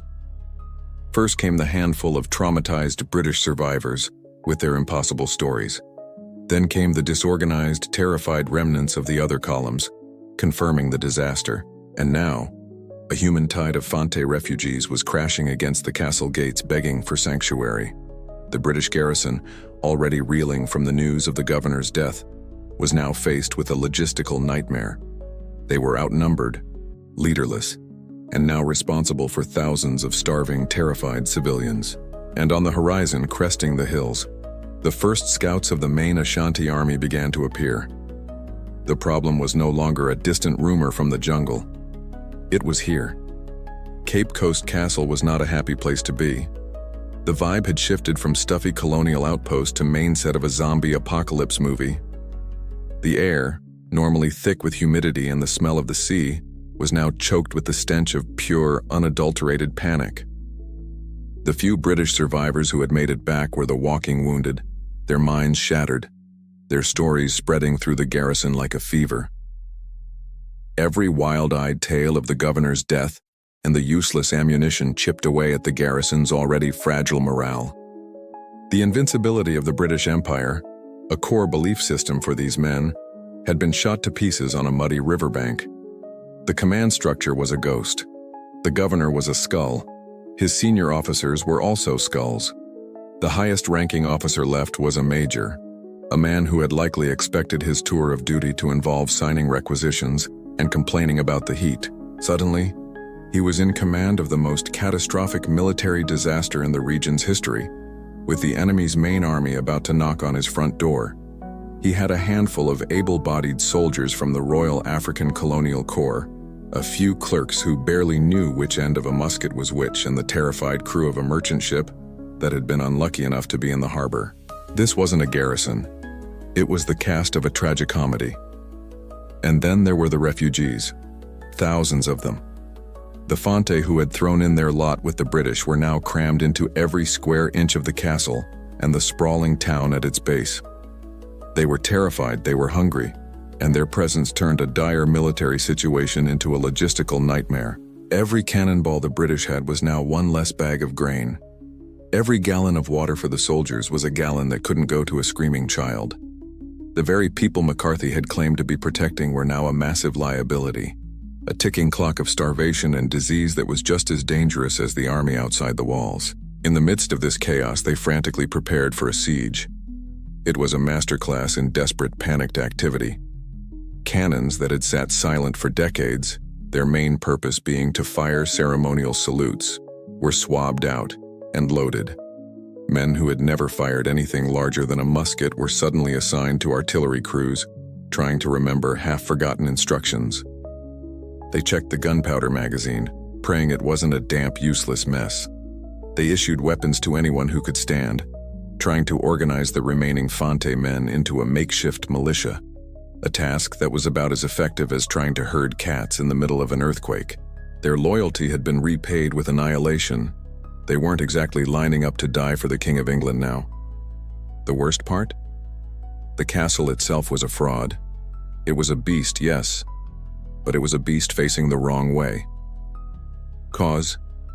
Cape Coast Castle was built by a maritime power primarily to defend against attacks from other European navies coming from the sea. Effect: its most powerful cannons, thickest walls, and most formidable defenses were all oriented toward the ocean, leaving its landward side comparatively weak and exposed. Consequence: the British garrison now finds itself in a fortress perfectly designed to fight the wrong war, about to be besieged from the land by a massive army it was never intended to repel, turning their greatest symbol of power into a stone trap. It's the ultimate architectural irony. For 100 years, the governors of this castle had stood on its ramparts, spyglass in hand, scanning the horizon for French or Dutch sails. They were worried about a European naval invasion. They never ever considered the possibility that the real threat wasn't out there on the blue ocean, but right behind them, in the green jungle they had ignored. It was the classic rookie mistake. They had built a fortress with a giant, welcoming back door, and now an army of 60,000 men was about to knock on it. With cannons, the officers stood on the walls, looking inland. The first formations of the Ashanti army were now visible, a black tide flowing over the green hills, stretching as far as the eye could see. The sound of their war horns and drums, the same sound McCarthy had dismissed as a party, now drifted on the wind, a promise of the violence to come. The British were trapped. They were outnumbered 100 to 1. They were leaderless. And they were defending a fort that was facing the wrong direction. The situation wasn't just bad. It was mathematically impossible. The Ashanti army did not launch a suicidal headlong charge against the castle walls. They were smarter than that. Sieges are a game of patience and pressure, and the Ashanti were masters of both. They set up a sprawling camp that encircled the entire landward side of the town and castle, a city of warriors that stretched for miles. They dug trenches, built stockades, and began to methodically squeeze the life out of the British position. Their objective was simple: cut off all food and water from the land, harass the defenders with constant sniper fire, and then, when morale was at its lowest and the defenders were weak from starvation, launch a final, overwhelming assault. For the people trapped inside Cape Coast, it was a slow-motion nightmare. Every day they watched as the Ashanti army grew more organized, more entrenched. Every night they were kept awake by the sound of war drums and the taunts of warriors who would creep close to the walls. Food supplies dwindled at an alarming rate. The thousands of Fante refugees were a massive drain on the stores, and starvation began to look like a more immediate threat than an Ashanti spear. The handful of British soldiers, exhausted and terrified, manned the cannons on the ramparts, firing occasional shots at the Ashanti lines, a gesture that was more about maintaining their own morale than inflicting any real damage. The situation was hopeless. The British were going to be starved out, and then they were going to be slaughtered. It was just a matter of time. And then, just as the Ashanti were tightening the final turn of the screw, a new player entered the battlefield. This player was invisible. It had no army, it carried no weapons, and it answered to no king. It was an ally the British didn't even know they had, and it was about to prove more effective than the entire Royal Navy. Its name was disease. The Ashanti army was a force from the interior.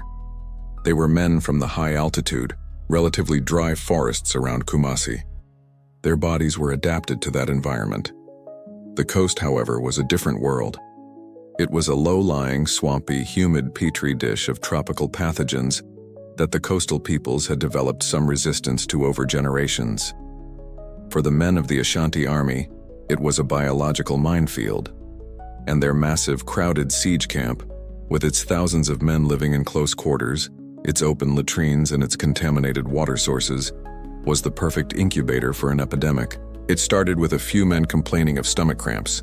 Then came the fever, the dehydration, the uncontrollable bloody flux. It was dysentery, and it hit the Ashanti army like a volley of grape shot. The disease tore through the packed ranks with terrifying speed. Warriors who had faced down British cannons without flinching were reduced to weak, groaning invalids. The camp, once a symbol of military might, became a massive, open-air hospital, and then a morgue. Hundreds, then thousands, of the Ashanti's finest warriors were dying, not in a glorious battle for the golden stool, but in agonizing, undignified misery. This was the turning point that had nothing to do with military strategy. Cause: the massive Ashanti army, unaccustomed to the coastal environment, is forced to camp in crowded, unsanitary conditions for a prolonged siege. Effect: a devastating epidemic of dysentery and other tropical diseases sweeps through their ranks, incapacitating and killing a huge portion of their fighting force. Consequence: facing catastrophic losses and a collapse in combat effectiveness, the Ashanti are forced to lift the siege of Cape Coast Castle and begin a strategic withdrawal, defeated not by British guns, but by microscopic bacteria. The Ashanti generals were helpless. They couldn't fight an enemy they couldn't see. Their army was rotting from the inside out. With their forces decimated and morale shattered, they made the only decision they could. The siege was over. One morning, the defenders at Cape Coast woke up to an eerie silence. The drums were gone. The taunts had stopped. Peering over the ramparts, they saw the Ashanti camp was being dismantled. The Great Army, the unstoppable force that had brought the British Empire to its knees, was packing up and going home. They had been saved, not by their courage, not by their cannons, not by some brilliant tactical move. They were saved by bad sanitation and a particularly nasty strain of bacteria. It was the most humiliating and most welcome miracle in the history of the British Empire. The British at Cape Coast had been saved by a microbe, but they didn't have time to build a statue in its honor. They were too busy dealing with the aftermath: a shattered garrison, thousands of starving refugees, and the grim task of counting who was left. But while the survivors were processing their miraculous, disgusting luck, a much slower process was unfolding thousands of miles away. The news of the disaster was making its way to London, and in the 1820s, making its way involved a sailing ship, favorable winds, and a whole lot of patience. It was the world's slowest and most horrifying text message, taking months to deliver its payload of pure catastrophe. Imagine the scene in the Colonial Office in London. A senior clerk, probably named Bartholomew, is sipping his tea, complaining about the damp, and generally enjoying the comfortable distance between his cozy office and the messy realities of empire. A dispatch arrives sealed with wax, smelling faintly of salt and desperation. He opens it, expecting the usual dry report about trade figures and minor tribal disputes. Instead, he gets a narrative bomb dropped on his desk. Governor, dead. Main military column, annihilated. Ammunition, wrong size. Enemy, using the governor's skull as a drinking vessel. It's the kind of report that makes you choke on your Earl Grey. The initial reaction would have been stunned, sputtering disbelief. But once the report was confirmed, that disbelief would have curdled into something much more potent, profound, bone-deep imperial humiliation. This wasn't just a lost battle. For the British establishment, this was a cosmic insult. The British Empire, the global superpower that had defeated Napoleon, the ruler of the waves and the master of a quarter of the world, had just been handed its most embarrassing defeat by an army of men they routinely dismissed in their reports as savages. It was a stain on the national honor. The newspapers would be merciless, the French would be laughing. Questions would be asked in Parliament. This was not a military problem. It was a public relations nightmare. And so began the frantic, humiliating scramble for control. London, which had been perfectly content to let a third-rate merchant company and then a single arrogant governor manage the Gold Coast on a shoestring budget, suddenly woke up. The region went from being a forgotten backwater on the imperial map to a top priority crisis zone. You could practically hear the gears of the imperial bureaucracy grinding into motion. There were emergency meetings in Whitehall, furious debates, and a sudden desperate need to do something. Because an empire doesn't just run on armies and ships, it runs on prestige, and their prestige was currently at the bottom of the ocean. The first decision was simple: no more amateurs. The era of sending over promoted Napoleonic relics with grand, stupid plans was officially over. This was a job for professionals. The Crown dispatched a new commander, a man chosen not for his social standing or his glorious mustache, but for his cold, calculating competence. With him, they sent something the Gold Coast had never seen before: a significant force of regular professional British soldiers. Not colonial levies, not locally recruited militia, but proper hardened redcoats from the regiments of the line. They were sending in the A-Team. This was the imperial version of hitting the reset button, only the reset button was attached to a shipload of cannons and several thousand angry infantrymen. This response reveals the core logic of empire. Cause: the shocking news of the annihilation at Ensamancow and the decapitation of a royal governor reaches a horrified British government in London. Effect: the scale of the military and political humiliation is so great that it forces the Crown to abandon its previous policy of low-cost, hands-off administration for the Gold Coast.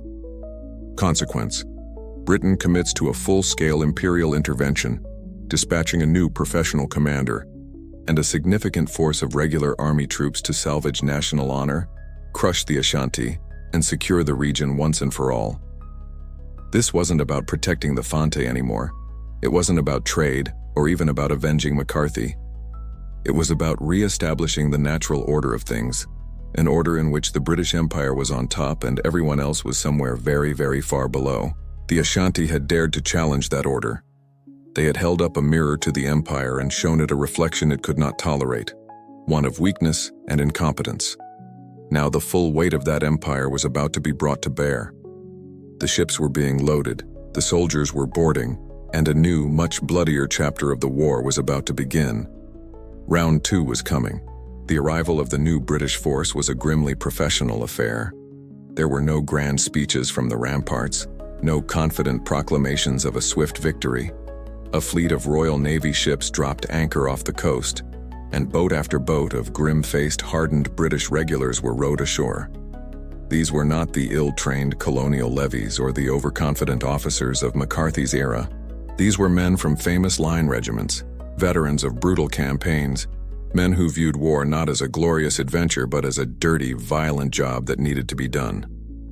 Their new commander was a quiet, methodical man who looked at McCarthy's disastrous plans with the cold contempt of a professional cleaning up an amateur's mess.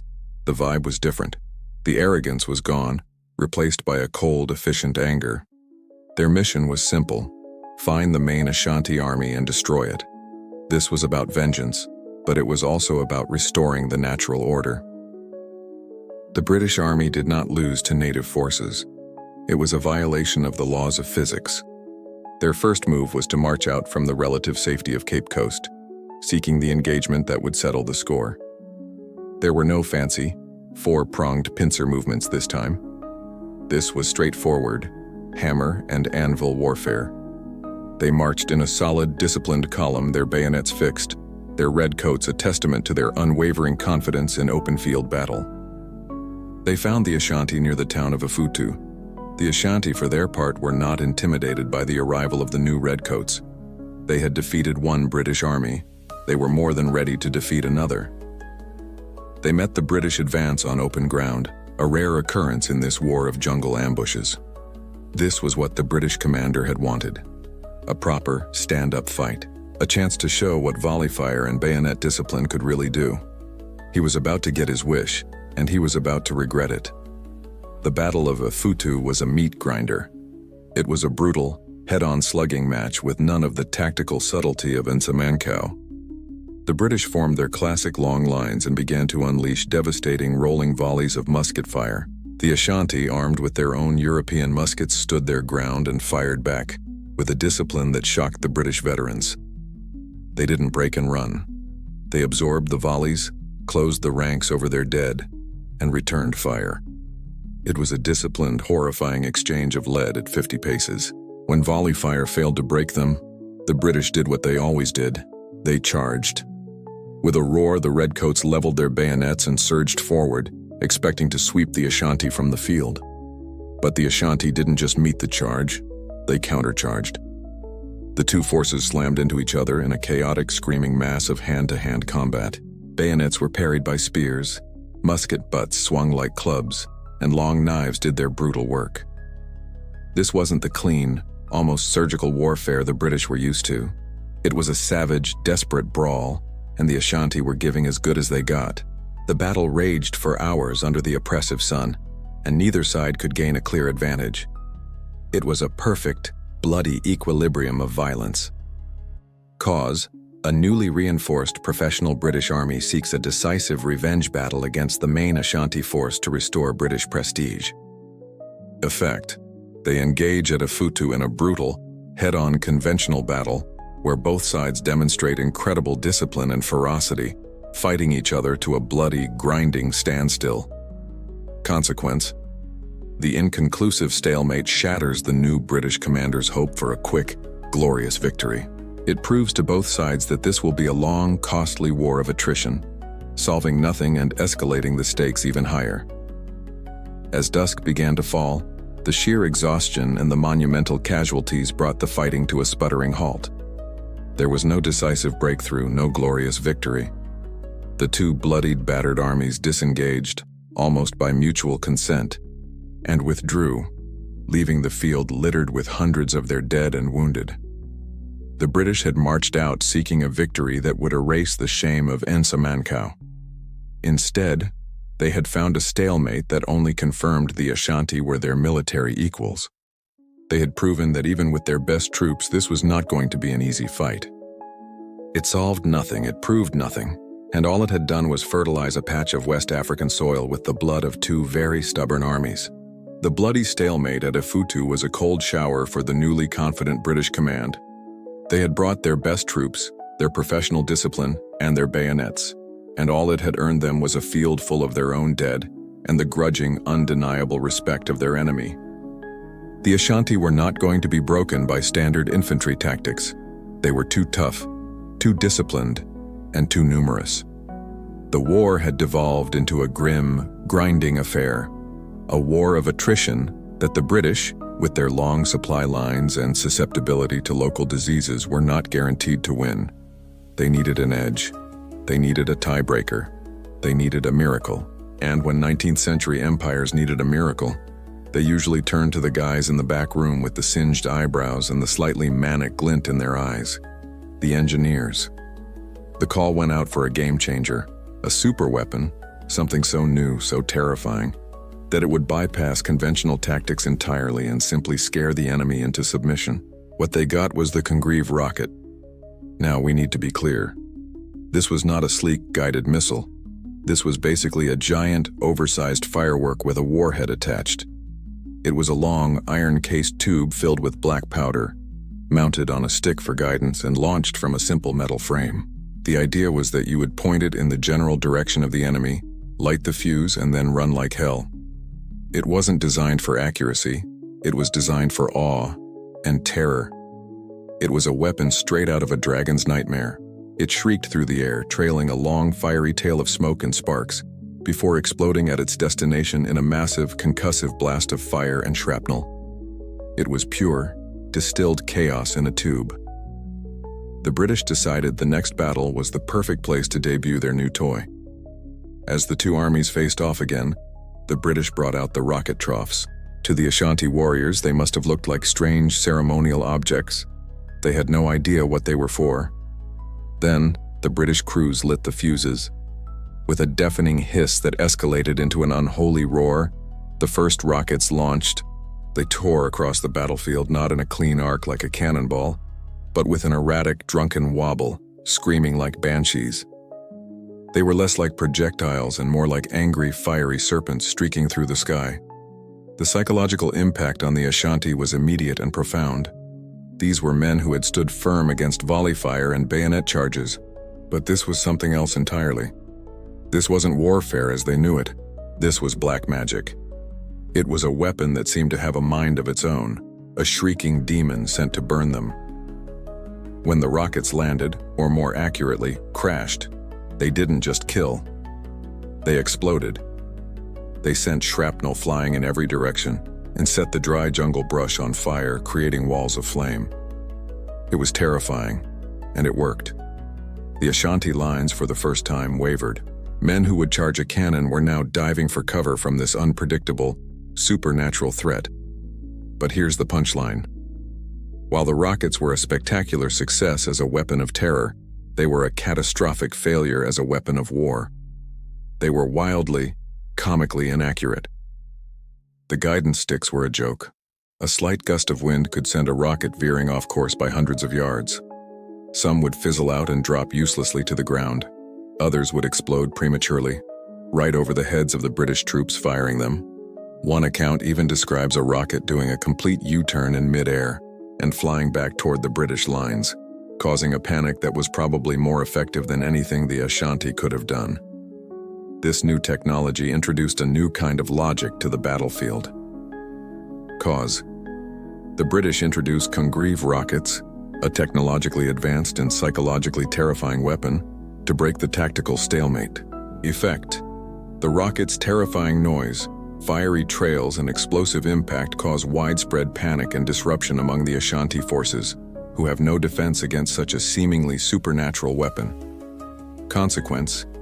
However, the rockets' extreme inaccuracy makes them tactically useless for targeting specific formations, turning them into an indiscriminate weapon of chaos that is as much a danger to the British as it is to the Ashanti, adding an element of random chance to every battle. The Congreve rocket didn't win the war for the British.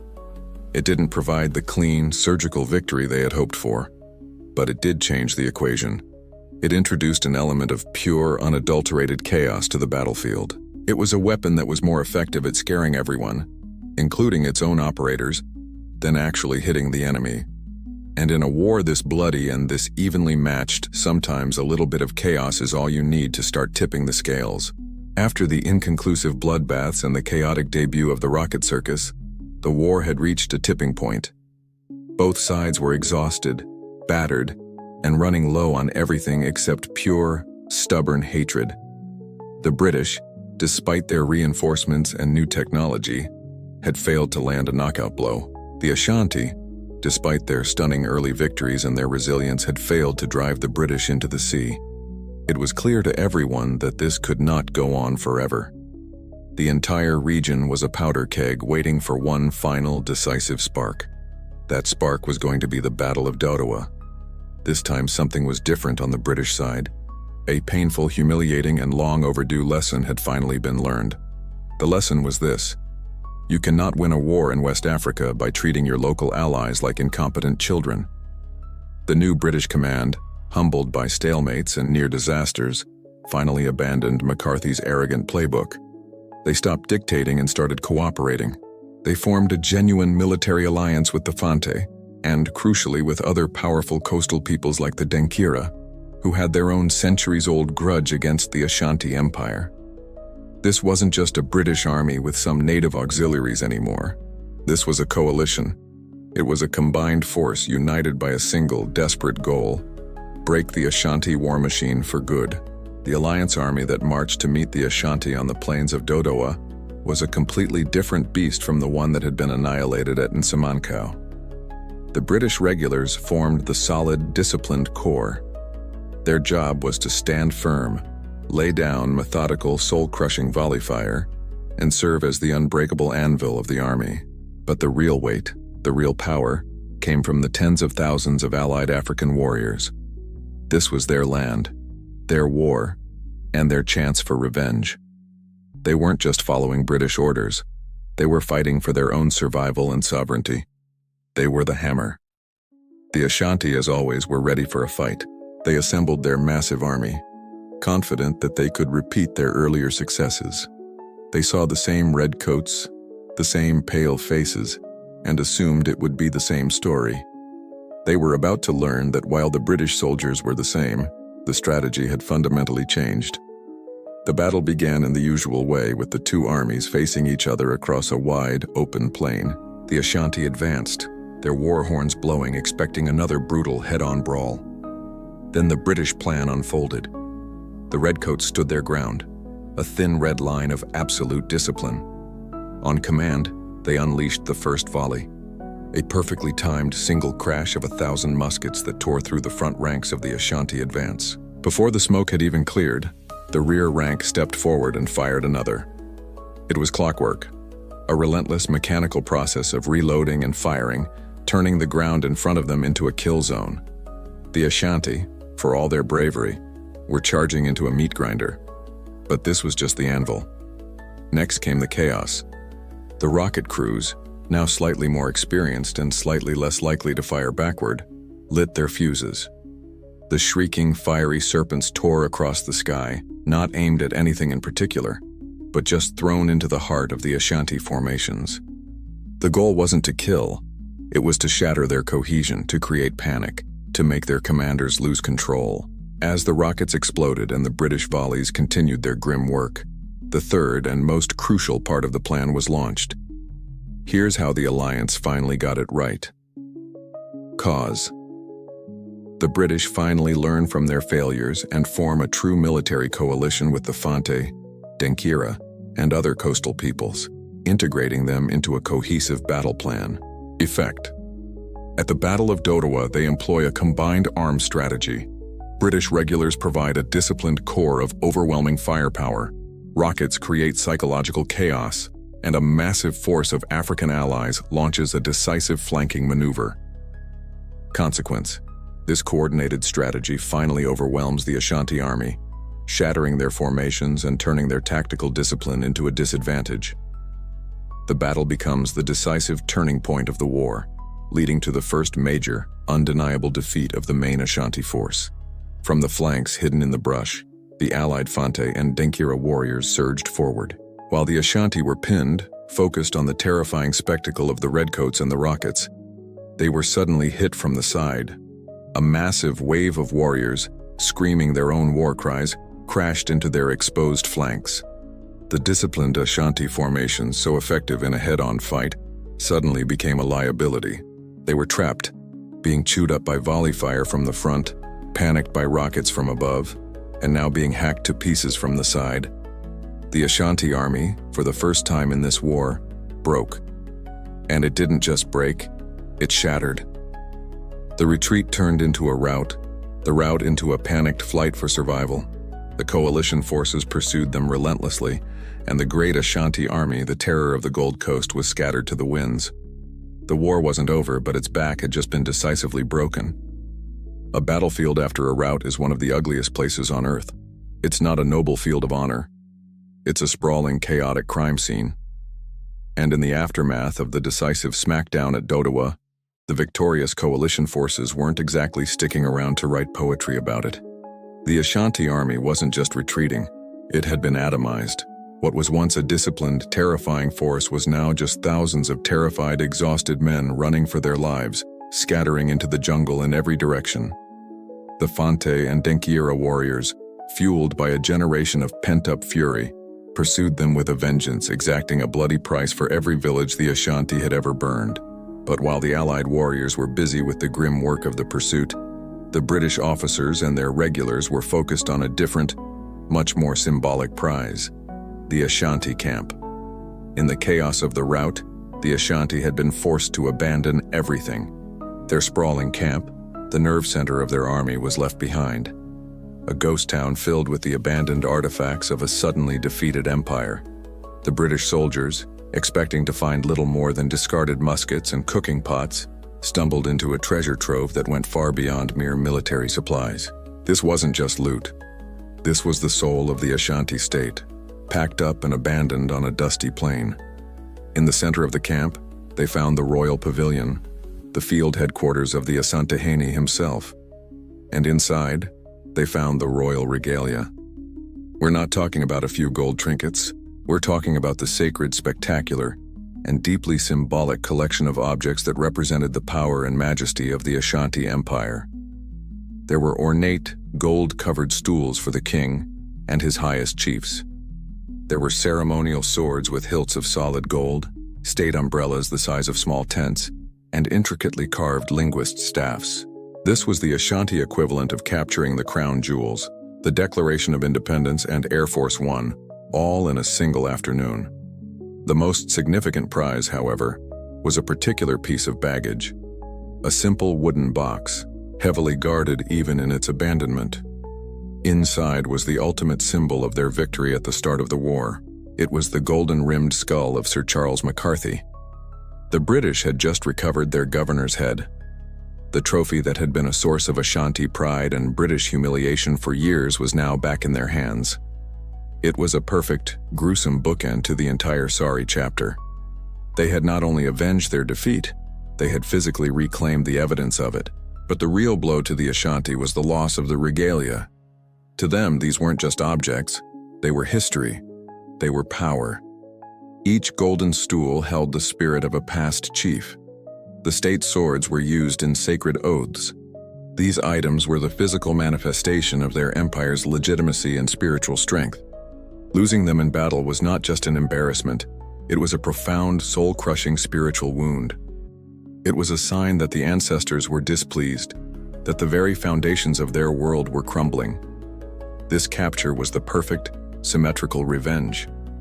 Cause: the coalition's decisive victory at Dodowa forces the Ashanti army into a panicked, chaotic rout, leading them to abandon their main camp and all its contents. Effect: The victorious British and Fante forces captured the entire Ashanti royal regalia, including ceremonial stools, golden artifacts, and, most symbolically, the captured skull of Governor McCarthy. Consequence: this act represents the ultimate reversal of fortune. The seizure of the sacred symbols of state inflicts a far deeper and more systemic humiliation on the Ashanti Empire than the personal trophy-taking at Nsamanko, shattering their prestige and spiritual authority. For the British, this was the ultimate PR victory. They could now send a dispatch back to London saying, "Remember that whole business with the governor's skull? Well, we got it back, and their crown jewels too. So we're even." For the Fante and Denkira, it was even more significant. They had not just defeated their historical oppressors on the battlefield. They had stripped them of their sacred symbols of power. They had proven that the Ashanti were not invincible gods, but men who could bleed, run, and lose the very objects that made them kings. The balance of power in the region had been shattered, not just by military force, but by the capture of a few dozen incredibly important, very shiny objects. The Ashanti would eventually recover. But the aura of absolute, terrifying invincibility, that was lost forever, left behind in a dusty, abandoned camp on the plains of Dodowa. The crushing defeat at Dodowa was the final, shuddering chord in a symphony of violence that had lasted for years. The Ashanti army, the undisputed heavyweight champion of the region, had been knocked out. They had lost their best warriors, their sacred regalia, and, most importantly, their aura of invincibility. The road to their capital, Kumasi, was now wide open.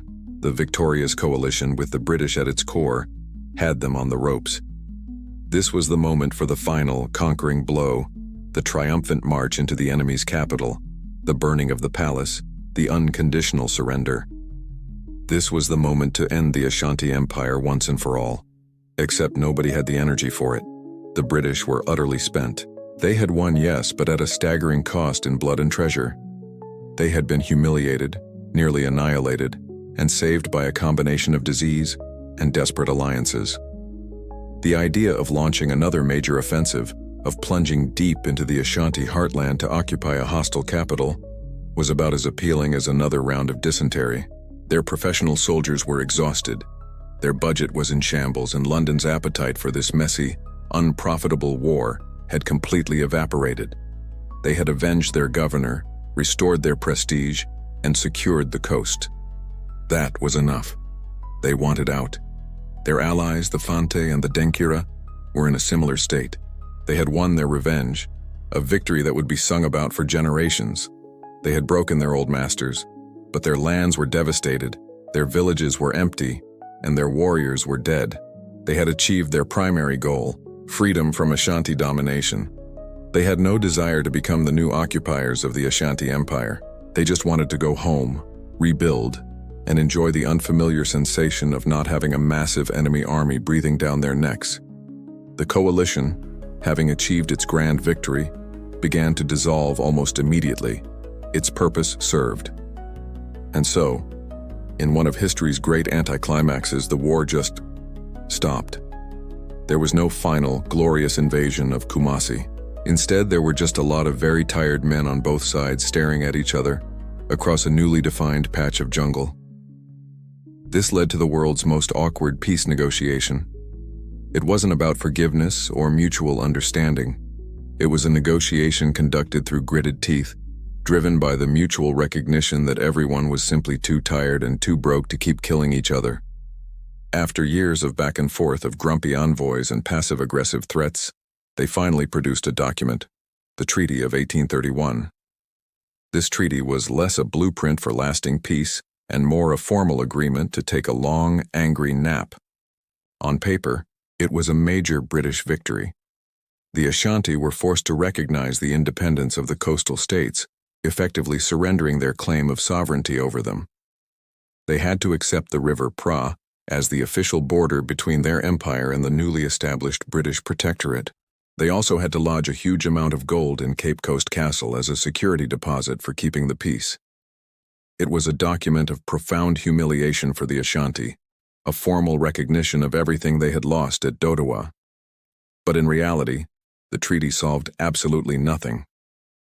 cause sheer mutual exhaustion following the decisive but costly Battle of Dodowa, forces both the British coalition and the shattered Ashanti Empire to the negotiating table. Effect: the Treaty of 1831 is signed, formally ending the war. It forces the Ashanti to renounce claims over the coastal states and accept a new, formal border with the British Protectorate. Consequence: instead of creating a stable peace, the treaty merely formalizes the new lines of conflict. It leaves the Ashanti feeling resentful and robbed, and the British in a position of overextended authority, guaranteeing that this fragile peace is just a temporary ceasefire before the next inevitable war. The treaty didn't address the fundamental conflict. It just drew a line on a map through the middle of it.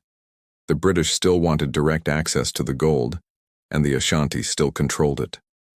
The British now saw themselves as the official protectors of the Fante, and the Ashanti saw the Fante as rebellious subjects living on stolen land. All the treaty did was put everyone back in their corners for a few years to rest, rearm, and prepare for the next round. It was a piece of paper that basically guaranteed that their children and grandchildren would get to have this exact same horrific war all over again. And they did, repeatedly. This wasn't the end of the Anglo-Ashanti Wars. It was just the end of Part 1. So in the end, Britain's brilliant plan to teach the Ashanti a lesson resulted in a dead governor, a military catastrophe, and a peace treaty that was basically just a receipt for a decade of pointless violence. And that's how that whole mess went down. Please, for the love of all that is historically accurate, do not use this as study material for your exams. Your teachers will weep. But if you had fun, let us know in the comments what other historical train wreck you'd like us to oversimplify next. Until next time, don't invade Russia in the winter.